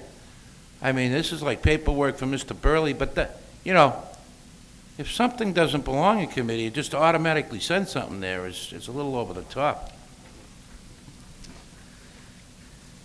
Council Capone, and then Council Napolitano. Thank you, Mr. President. In order to give this any kind of force, we'd have to make it in the form of a rule. So we'd have to do something with it. I understand the intent. There are a lot of pieces that we don't need to have 53 people talk on it and then send it in committee 4.5 hours later. But, maybe we could refer this piece to Legislative Affairs, and we can work on putting something together to make it a rule. And then maybe we could have some sort of a fail-safe that, if X percent of the council decide that they want to address it that night instead of putting it to committee, you can do something with it, like a majority. So it's not automatic. Exactly, yeah. So, we'll do something, but it's got to be put in a formal rule, so if it's okay with the sponsor, I'd refer it to Legislative Affairs. Okay. I'll second that. Councilor, are you all set, Councilor? Yeah, that was actually the same motion. I would second the Okay. motion. Yeah. It's a resolution. A resolution is non-binding.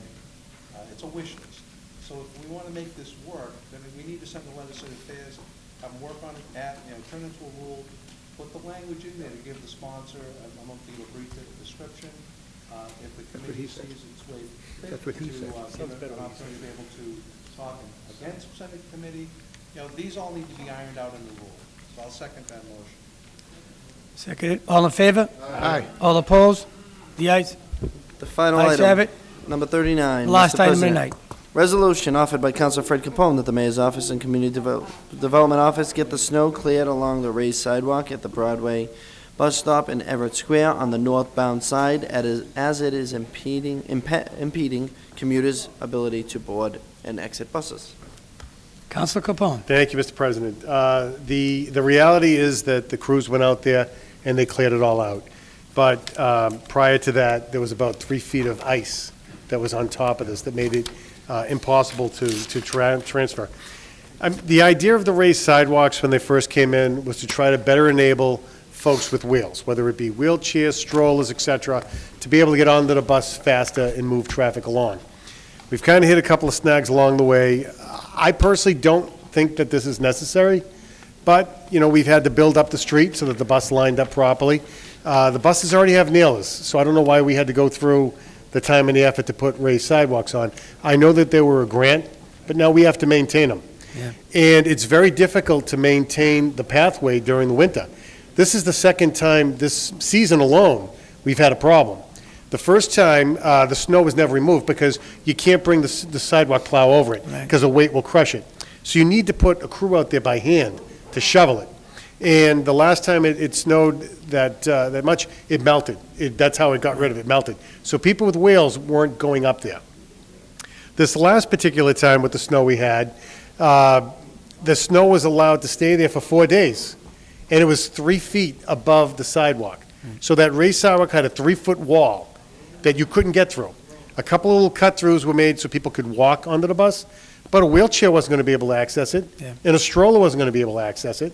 So what they did is down on the sidewalk, they made it wide enough to get a wheelchair. On the lower part, not even on the upper part. Can't get up the ramp. So it was even before the ramp part up. So the reality is, this, like I said, this is the second time this season we've impeded the whole reason for having these raised sidewalks. So I'd like to refer this to the mayor's office and community development. I'd like to remind them that we need to maintain this every single time it snows. And the reality is, if we can't do that consistently, we're actually impeding people from being able to use for the whole purpose in the first place. So if we're not able to maintain it, I think they should consider removing them. You want something from DPW there also? No, just refer it to the mayor's office, community development. Let them know that we need to maintain it, and if we can't maintain it, we should think about removing it. Thank you. Thank you. Seconded? All in favor? All opposed? The ayes have it. Seconded? All in favor? All opposed? The ayes have it. Thank you.